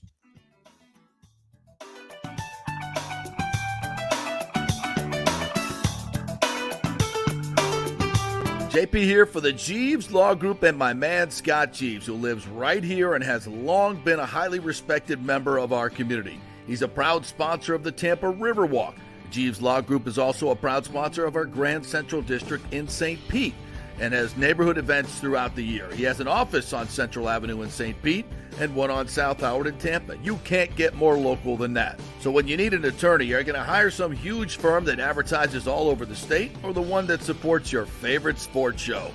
It's the Jeeves Law Group. We're local, we're trusted, and we get results. For personal injury and personal attention, call us for a free case evaluation. That's 8889-JEEVES. That's 8889-JEEVES. All right, this is for all you guys who don't want to go to the gym and do 5,000 crunches. At Bay Area Modern Medical Center, you can get on the new True Body machine where you can reduce fat and tone up your muscle. It's like doing 54,000 crunches in just 15 minutes. Define your body as you see fit. True Body offers personalized muscle stimulation that delivers the equivalent of those 54,000 crunches in just 15 minutes. Just get in touch with them at Bay Area Modern Medical Center, BAMMC.com. Chris Lugo and the team over there will set you up on True Body and get amazing results. Non-invasive with comfortable and little to no pain and zero downtime. You can isolate and target those areas that you want to improve and treat multiple areas simultaneously. It's an amazing machine, so check it out at Bay Area Modern Medical Center, BAMMC.com. It's Diamond Days at the Gold and Diamond Source because April's birthstone is diamonds. As they take center stage, get up to 20% off all diamond jewelry. And our first-time buyers program will help you get educated about the 4 C's and all the different shapes and styles. And remember, you only want natural diamonds, folks. It takes billions of years to form a natural diamond. You don't want something that was made in a factory just a couple of weeks ago. And remember, your Golden Diamond Source diamond never loses its value. You can always trade up at the Golden Diamond Source for a bigger, better one. And they will spend the time to educate you about your diamonds and how to take care of them. And of course, consider the Golden Diamond Source to maintain and insure your jewelry. They can professionally clean it, check the settings, and make any necessary repairs to keep your jewelry in top condition. It's the 40th anniversary of the Golden Diamond Source, 3800 Omerton Road, always online at thegoldendiamondsource.com. Let's go. Right now, back to the show on Back. Stream Sports. All right, welcome back to the JP Peterson Show here on this Monday. Bad weekend for the home teams, but that's it's all right. We got a chance to pick it up this week. I don't know about the Rays. I'm more confident in the Lightning coming back than the Rays, but we shall see. We're brought to you by the great folks at Synovus Bank. Our good friend John Acosta over there. Many, many like him. Been in the local banking industry for a long, long time. It's a big bank with that local bank feel. Go to synovus.com and find a branch near you. Bring your business over there and get that good neighborhood bank feel of Synovus Bank. I watched a little bit of a couple of each and every game. I was at the Mike Allstott event this weekend, which is always a great event. Lots of his old teammates showed up. Saw Rondé Barber there. Mike does a great job, but his foundation has done such a fantastic job raising money over the years for a lot of great causes that they put out each and every year. So always fun to be over there. Playing at Bardmore, hanging out at Madeira Beach. We have a cornhole tournament on Saturday night, which was a ton of fun. So it's always good to see a lot of the old guys. What we saw. Rondé was there. T-Buck was there. Old Todd Yoder was there. Got some of the current Buccaneers. Jamel Dean, by the way. Jamel Dean is a character. That dude is always walking around with a smile on his face. He was doing all the announcements, doing a little DJing at the party on Saturday night. He is always engaged with the fans there. Does a great job. Cody Malk was there. It's a big boy. Cody Malk's a big boy. And our good friend Charlie Belcher was the MC, so I didn't have to do any of that work either. What a fun weekend. So big thanks to Mike Allstott and that whole group for having me out again. And the winning score, by the way, you want to take a guess, a gander at the winning score? Par 72. In terms of strokes? Yeah. 48. 48. Yes, 48. Now there's one hole that if you pay the money, you have the where you shoot the gun, you get a 1 on that hole. It's a par 4, so that's a 3 under. But everything else you got to make. You got to make putts. 48 is the low score. That's 24 under par, in case you're wondering. So that's a lot of eagles. It's a lot of eagles out there. A lot of pencil whipping. And of course, whose team won? Riedel Anthony, former Gator, with a 48. And they didn't even stick around because they were so embarrassed by the score that they put up. Embarrassing. Where'd you slot? Where'd your group slot at? 61. At least we were honest. That's respectable. We didn't have a lot of great golfers, and of course, I play like crap these days, so I couldn't carry them. We had a bunch of really, really fun guys, and we just laughed. And it's all about the good times. Who's score watching these days when they play golf? Come on. Yeah, and I played with Roger he's the chief engineer on the Wizard from the Deadliest Catch, who the Deadliest Catch guys come out each and every year. Captain Keith and Roger, and they auctioned off a fishing trip for $14,000 to go crabbing up in the Bering Sea. Yeah, like you couldn't pay me $14,000 to get on one of those boats. You've seen the Deadliest Catch, right? Yeah, I would pass. Yeah, no, it's not a fishing trip. I'm looking forward to be quiet. Now they don't take them out in the 30-foot waves. It's a much better, more fun fishing trip that they take them on for that, where you're gonna get the big salmon, all the really, really fun type of fishing. But I'm asking Roger, I'm like, you go out for 21 days. They go out 21 days, sometimes a little bit longer. And they're out in those seas. The water's like 35 degrees. It's just like, he's like, you got to love it. You got to love it. I'm like, oh yeah, I bet you do. It's like, how do you love that? But I guess it's the adrenaline rush of it. A lot of people love that adrenaline rush of like danger, I feel like. Yeah. Yeah. And, and then it's kind of like a lottery, when you go out and you get a lot of crab, and he said they have 14 bins, 14 tanks, and they bring in like 375,000 pounds of snow crab. That's a lot of crab. It's a lot of crab. It's a lot of crab. It's a lot.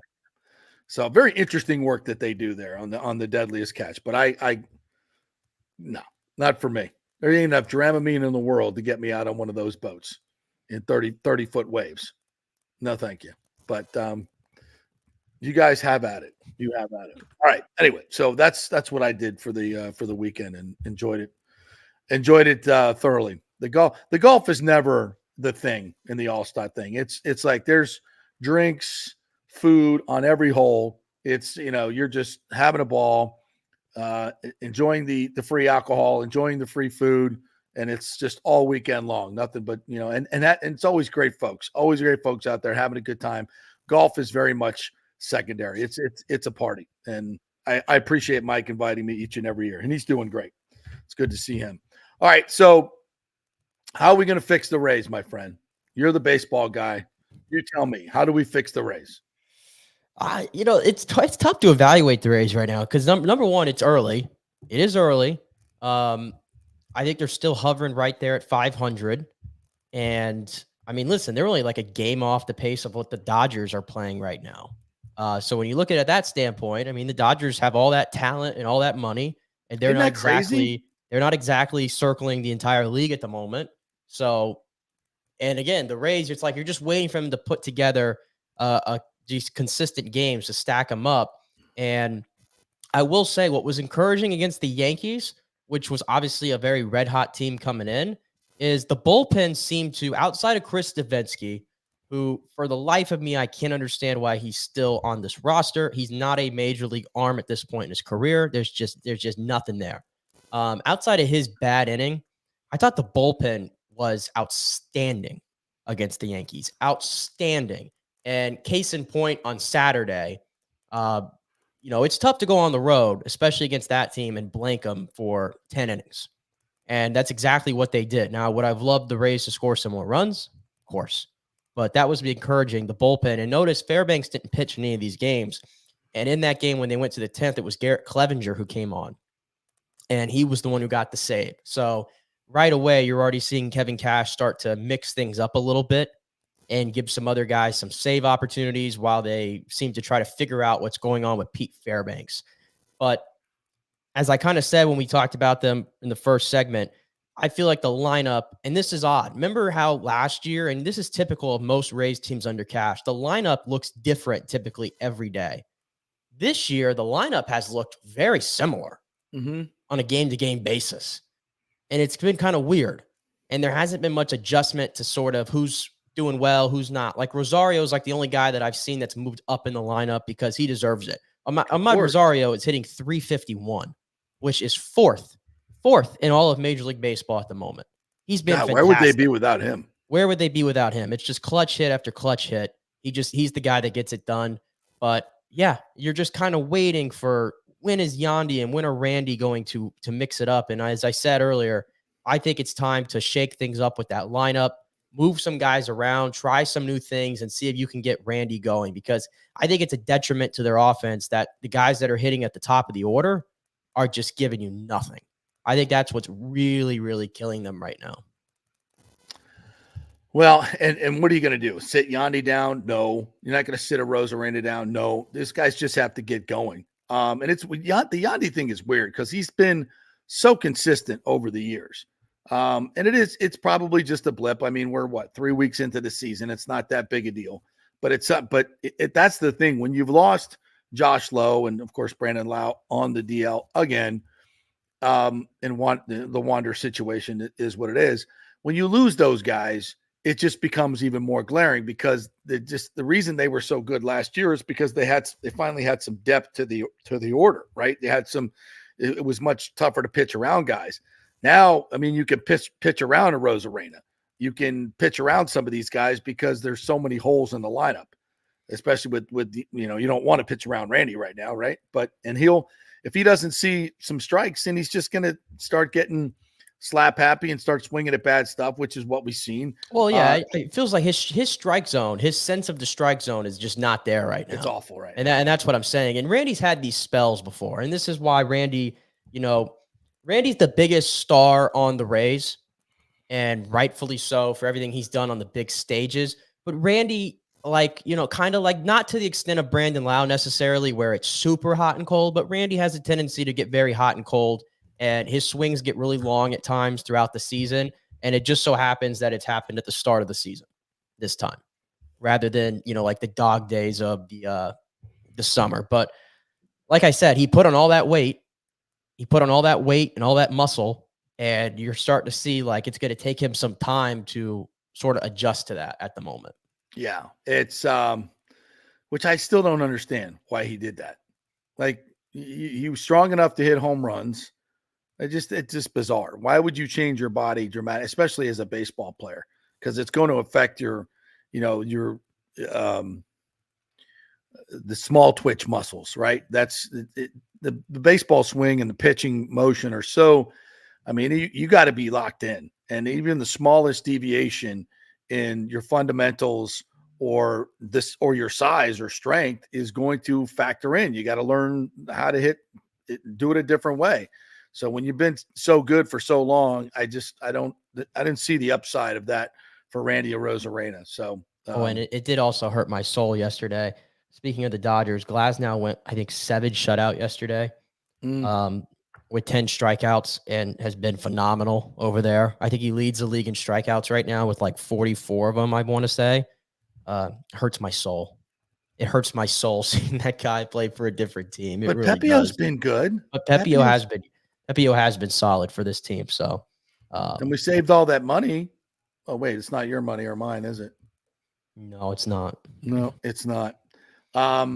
Yeah, but they got so they could come home for 3 with the Tigers and then go back out on the road, right? I think that's what it is. The Tigers I think the Tigers, I want to say they're playing pretty good baseball right now. So yeah, did I see Austin Meadows out there the other day? Is he playing again? I haven't seen him play much lately.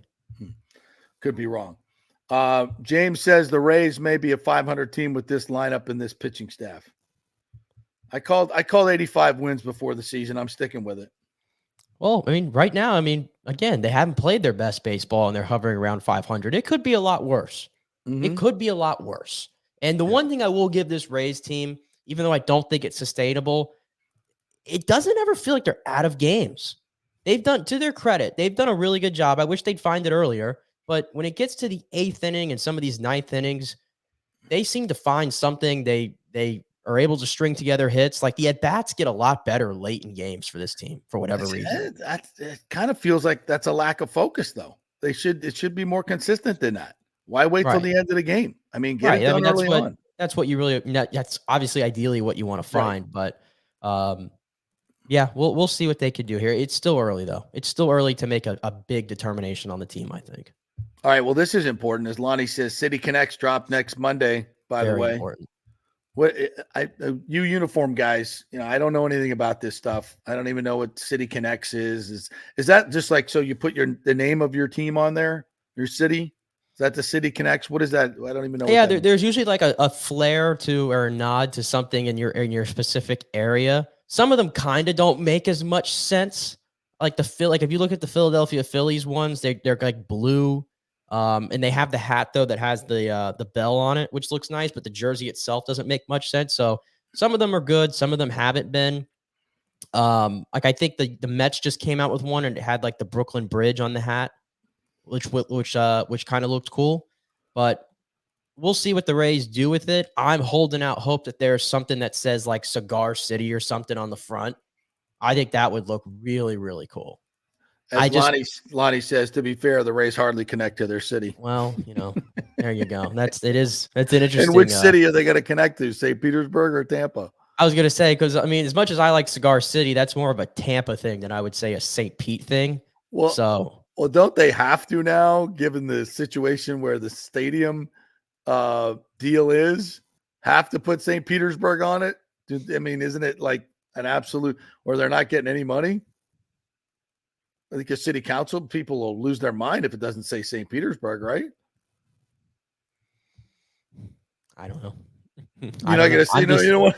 I don't really know. I'm just saying from my vantage point, I think Cigar City. They wanted to really change cool. the name of the team.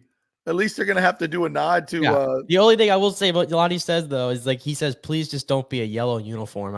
Please don't. I don't want to see any yellow on that thing whatsoever. I don't want to see any yellow. I don't want to see any variation of a wimpy starburst. Don't put a damn palm tree on there. Please do not put a palm tree on that jersey. Let's not do that. I just I mean, everything I said makes sense. We used to have the Tampa Smokers. Right. Let's nod to the Tampa Smokers. Remember they used to make those jerseys like a little over a decade ago? They had that red and white one. Yeah. That was a nod. That's what I want. Lonnie says there's a lot of mediocrity in MLB over the past few years. Yeah, because teams are doing more like Sternberg and not paying the players. That's fair, right? It's a big deal, right? It's a big deal. And some of these guys who held out for money are starting to drop Boris as their agent, because I think everybody's caught on to the way Boris tries to play his game, and they're not giving in anymore. Yeah, smart, right? Yeah, get Scott Boris out of the game. That would certainly help a lot. Some other thoughts. John Hill says, for the first time since 1998, Michael Jordan got to hoist the trophy as the winner when his driver Tyler Reddick captures the 2024 Geico 500 Talladega. 23 really cool. X1 Racing co-owns with Denny Hamlin. Yeah, I saw old Michael on the TV yesterday celebrating the NASCAR win. That was pretty cool. And did you see the end of the race? Yes, Holy hell, that was crazy. NASCAR is like the primary sport that I'm covering right now for On3. As the NFL has kind of been in like this little dead zone until now, obviously with the draft being this week. Yeah. So I've watched every NASCAR race this year and everything. And it's reinvigorated my love for the sport, getting able to cover it. But it was cool yesterday. Michael Jordan, he doesn't go to every race. So I think this was the first one that he's been to where his driver has won. And it was really cool visual while Reddick was in the infield, doing his burnout. They showed Michael Jordan in the pits, and he was holding up Tyler Reddick's son, who looks like he probably was like 3 or 4 maybe, and he was celebrating with him. So that was really cool to see. And Michael Jordan, he's been a great, not just car owner, but ambassador for the sport. You can tell he really loves it. And when you're a great like him, you're not going to do anything unless you're all in. Right. And that's what he said yesterday there on Fox is he's all in. And he said, the NBA playoffs are going right now. This is what I kind of call like a playoff win. I'm living vicariously through these guys. And that interview, just for 2 minutes or whatever, got pumped out everywhere. And it's hard for NASCAR in this sort of stacked sports schedule to really get in the eyes of many. Mm-hmm. But that Michael Jordan interview was on ESPN, and it was everywhere. So that was big. So at the end of the race there, who was the guy out front? It was Michael McDowell, who was the pole sitter. And he tried his ass off to block at on the last super speedway lap. And when you made that last move down low, you knew that wasn't going to go. Yeah, the old double block. The old double block. Yeah, take us through the final turns there. Yeah, so if you're not familiar with Talladega, it's a little different in that the start-finish line is at the end of the front straightaway, kind of even where the first pit stall is. So it's a different timing if you're going to make that last lap move. So it's really cool if you watch it coming out of turn 4. Brad Keselowski, who was in second, he kind of backed off a little bit and got his push from Noah Gragson, who was right behind him.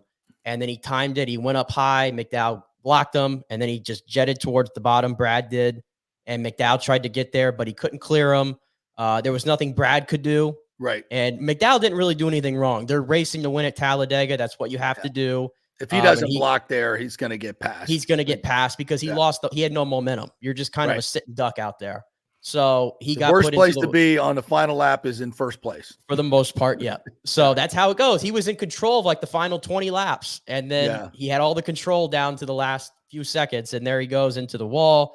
The big one happens. We got a guy, Corey LaJoie, is literally on his side. He had the coolest 18th place finish you'll ever see. Only in went NASCAR. Across the finish line on the side. On his side. The onboard cam is to die for to watch that. That was crazy. It was crazy. But Reddick stayed on the gas, which you have to do, and kind of jetted right past Keselowski and stole the win. Yeah. Stole the win there for 23 XI Racing. So yeah, I thought Keselowski was going to get, and when he sends the other guy into the wall, it's like he could have gone just as easily, but he did a great job of keeping it. He was like, he's on a 104 race winless streak right now, Brad Keselowski. Wow. So he was going to do everything he could to keep his car ready to go. It's just unfortunate. I felt heartbreak for him because of that race winless streak he's on. But but it was cool to see Reddick get in there, and he was in the Jordan brand car, by the way, which looked really sweet. Yeah. So yeah, Talladega never misses on the finishes. No, that was a hell of a finish for NASCAR. Finally getting some positive energy for that sport. That was one hell of a finish. If you haven't seen it, go check it out on YouTube or wherever. That was crazy. I was actually watching the Infinity race the day before, and it was pretty similar. Pretty similar type finish. So good racing at Talladega. All right, we'll take one more break. We'll come back. We'll hit a little bit of the NBA games tonight, and we'll set up the NHL schedule as well. Plus, if there's anything else that we missed, bring it up in the comments here. We'd be happy to comment on that as well. A quick break. We're brought to you by the great folks at the Geddes Gordon Group and American Mortgage Services. If you're looking to get back into the real estate, have Jane Geddes and her group find you that property, and the great folks at American Mortgage Services, Scott Fitzgerald, finance it for you. So check them out at thegettysgordongroup.com and American Mortgage Services. You can get Scott at amstampa.com, Scott at amstampa.com. Back in 3.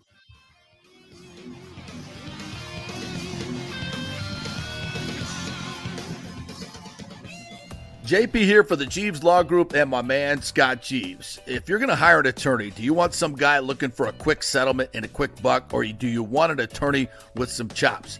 Scott is a board-certified civil trial lawyer and a certified circuit court mediator. Been practicing in the Tampa Bay area for over 30 years. He is a peer-reviewed AV preeminent-rated civil trial lawyer. They just don't hand out those classifications. He's been the lead class action counsel on many complex consumer protection cases and has handled hundreds of serious personal injury cases. He's dedicated his career to protecting injured victims and is committed to vigorously representing you. We're local, we're trusted, and we get results. Personal injury and personal attention. Call for a free case evaluation. That's 888-9-JEEVES. That's 888-9-JEEVES. The Jeeves Law Group. JP here for the Geddes Gordon Real Estate Group and our good friend Jane Geddes. Folks, simply put, there is nobody like Jane. Jane is a former LPGA two-time major championship winner. She was also vice president of talent relations at WWE. She also has a law degree from Stetson. So if Jane can drain a 10-footer to win the U.S. Open and stare down Hulk Hogan in the boardroom, you want Jane on your real estate team to not only negotiate the best deal, but find you the perfect home or investment property. And when you work with the Geddes Gordon Group, you become part of the real estate family and get concierge services that include expertly staging, marketing, and preparing your home for sale. Advice on golf properties. Hey, you might even get some golf tips. Many of their clients become friends long after the sale or purchase is completed. It's all part of the deal. So if you're looking for that perfect home or investment property or trying to get top dollar for your home, go with Jane Geddes and the Geddes Gordon Group, because there's nobody like Jane. Call 813-485-6808 or go to gettysgordon.kw.com. That's GEDDES Gordon.kw.com or call 813-485-6808. Everyone knows Italiano Insurance is your go-to for home insurance, but they also have an amazing team that focuses on business insurance. Yes, your business is most likely your biggest asset, so make sure you have the right coverage at the most competitive price. And if you started a side hustle recently, don't forget you need business insurance, because if you get sued in this over-litigious society we live in, you could lose all your personal wealth. So get that business insurance. And for the best customer service, always choose Italiano. My representative, Charity, is amazing. I called her late on a Friday because my insurance was going to lapse. She stayed late until the job was done. You just don't find that anymore. Give them a call, 813-877-7799. That's 813-877-7799. Italiano Insurance. Let's go. Right now, back to the show on FanStream Sports. All right, welcome back to the JP Peterson Show, presented by the great folks at Hydrate Heroes. Get your Hydrate Heroes at hydrateheroes.com. And don't get any of that bad stuff. No sugar, no artificial flavors, no stimulants, just good stuff and good hydration that you will need to keep your body right. Vitamin D, all the electrolytes in there as well, amla fruit, all good stuff in hydrateheroes.com. All right, we got some NBA action coming up tonight. The Magic, Game 2 against the Cleveland Cavaliers. I'm no NBA analyst, boss, but when you shoot 32% from the floor, 21% from three, and 63% from the free throw line, you're not beating anybody. Right. And give it up for Cleveland, their defense. But man, the Magic just shot. They were terrible. 15 points in the second quarter and 17 points in the third. That's bad. Yeah, the Magic are not coming into the playoffs playing their best basketball.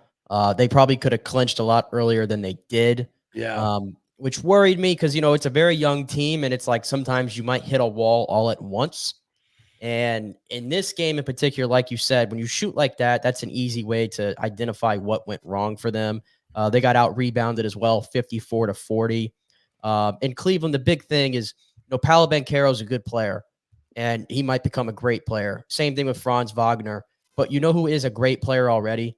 Donovan Mitchell.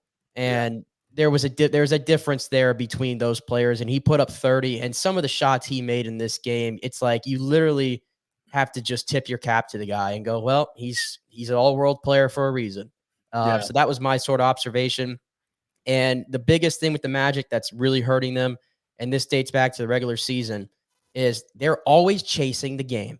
They have, in their last 9 games dating back to the regular season, they have entered the second quarter losing in 8 of those 9 games. So they're always chasing the game, and that catches up with you. And that's what got away from them, because the first quarter was very, very lopsided.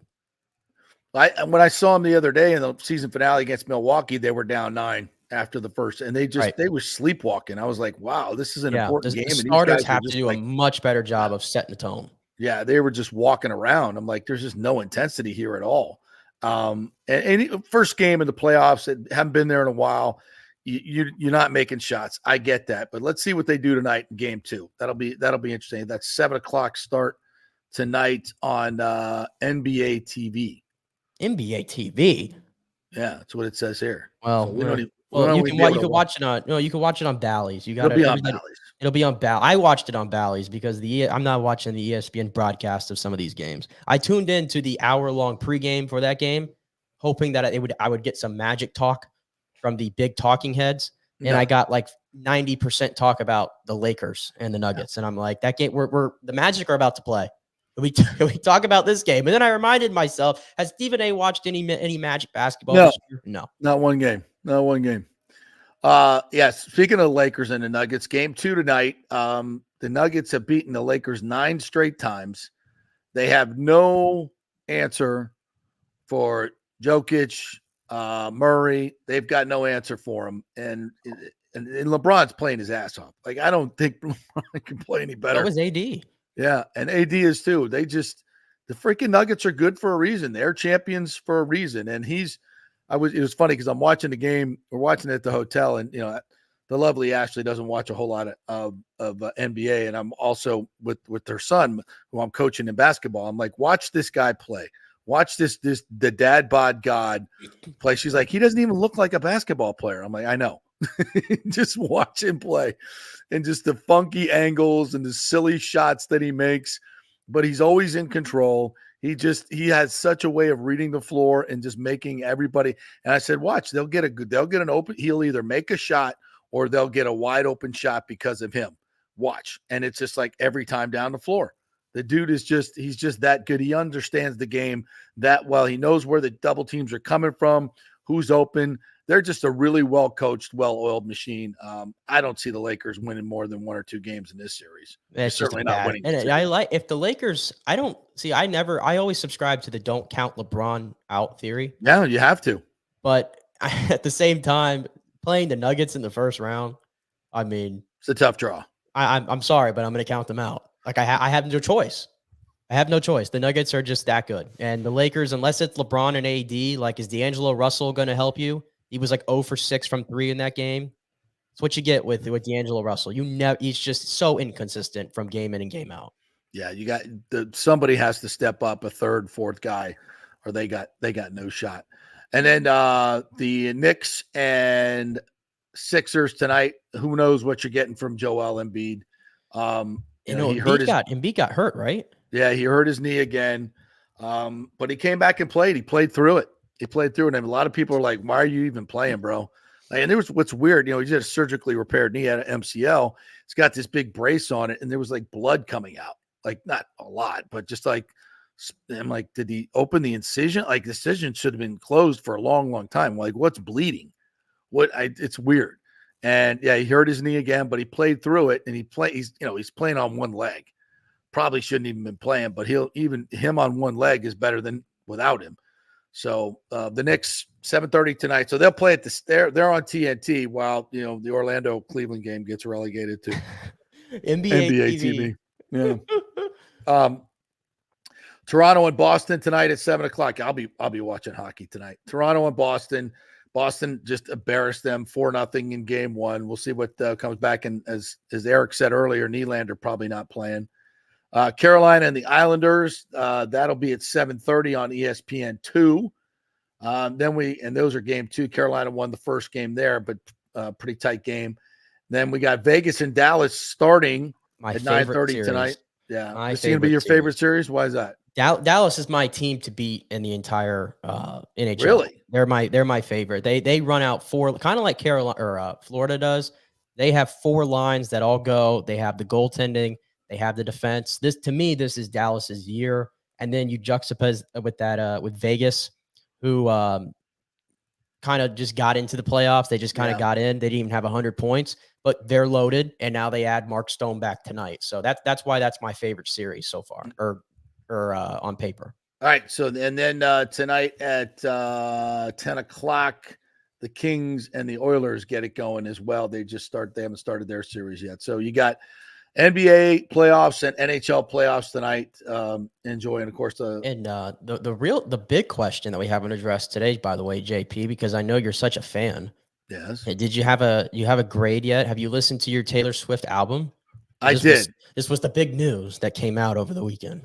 We listened to a bunch of songs on the way over to the All-Star event, and I couldn't tell one song from the other. I know this is a very lowbrow take, and I've read some of the reviews of how, hauntingly wonderful the lyrics are and the storytelling. And I just, I'll be honest with you, I didn't get into the lyrics. I don't know exactly what every song it's about. All I know is that every song sounds the same. There's no hooks. It's just, it's a synthesized, auto-tune. I'm a Taylor Swift fan, right? And I was uninspired, to say the least. Yeah, I will say that's what I've kind of heard, is that it's not the greatest Taylor Swift album. It's somewhere probably in the middle, but it doesn't matter though. Like, I guarantee you this one's going to sell more than every other album before it. And every album that comes after is going to be the same way, because she's untouchable right now. So I've had to nauseatingly hear the entire album on our little Amazon Echo thingy in our home. Don't they all sound the same though? I mean, to me they do, but I'm not the demographic. I mean, I'm like I said, I've been a fan for a long time, and it's just like, it's not her best. I didn't think it was varied. I didn't think it was. I mean, just every song sounds like the same. I much rather wish I was at freaking Ray J on Saturday, as Lonnie said. Kenny Chesney was there. On Saturday, and I don't know how in the world from there. I don't know how in the world I have never seen Kenny Chesney in concert. He's gone You've to Raymond never James. Seen Kenny Chesney? Yeah, he comes to Raymond James. He loves often, Tampa. Yeah, and I started never his end up tour here. getting This there. was the start of his tour. He chose I know. Tampa. I never end up getting there, but yeah. No, I heard it was awesome. Zach Brown band. I mean, that's a hell of a duo right there. Yeah, we heard it was an awesome show. As usual, he puts, he's just consistently good, and it's a sing along. It's a party. It's just there's nobody's. I don't think anybody's winning any Grammys here. There's no just feel good music. Yeah, it's feel good summertime. Get out and have a concert in great weather type music. Why not, man? Yeah. I was we're listening to XM Sirius Radio, and they had the No Shoes Nation. They were doing like a live thing from Whiskey Joe's on Friday, getting ready for the concert. Everybody was getting ready for it. So yeah. I heard it was a good time. Yeah, Lonnie says Zach Brown and Kenny Chesney were Ray J. Did Zach Brown turn into a tatted hipster in a fedora cosplaying the OG Jimmy? I don't know. Did you see that? Did you hear that? I'm Zach Brown has been phoning it in for like the past decade and has turned into exactly what Lonnie just said. But the great thing is his music from like 2008 to 2015 was superb, and you can live off of that. And you could just live off of that. Yeah, which I think he has. I can't remember a new good song from them whatsoever. Right. All right. Well, we got a long way to go in this Lightning series. Game 2 coming up tomorrow down in Sunrise. We'll do a little preview of that tomorrow for you. Scott Reynolds will join us for a Bucks draft preview. They just did their final draft, the mock draft, so we'll get with him on that. So we'll do a little bit more NFL tomorrow. And the Rays get back at it against the Tigers, so we'll have that for you as well. Have a great day, everybody. We will be back tomorrow, same time, 10 to noon. Please like and subscribe on our YouTube channels, also on Spotify and on Apple. Great job, Nikki. We'll see you all tomorrow.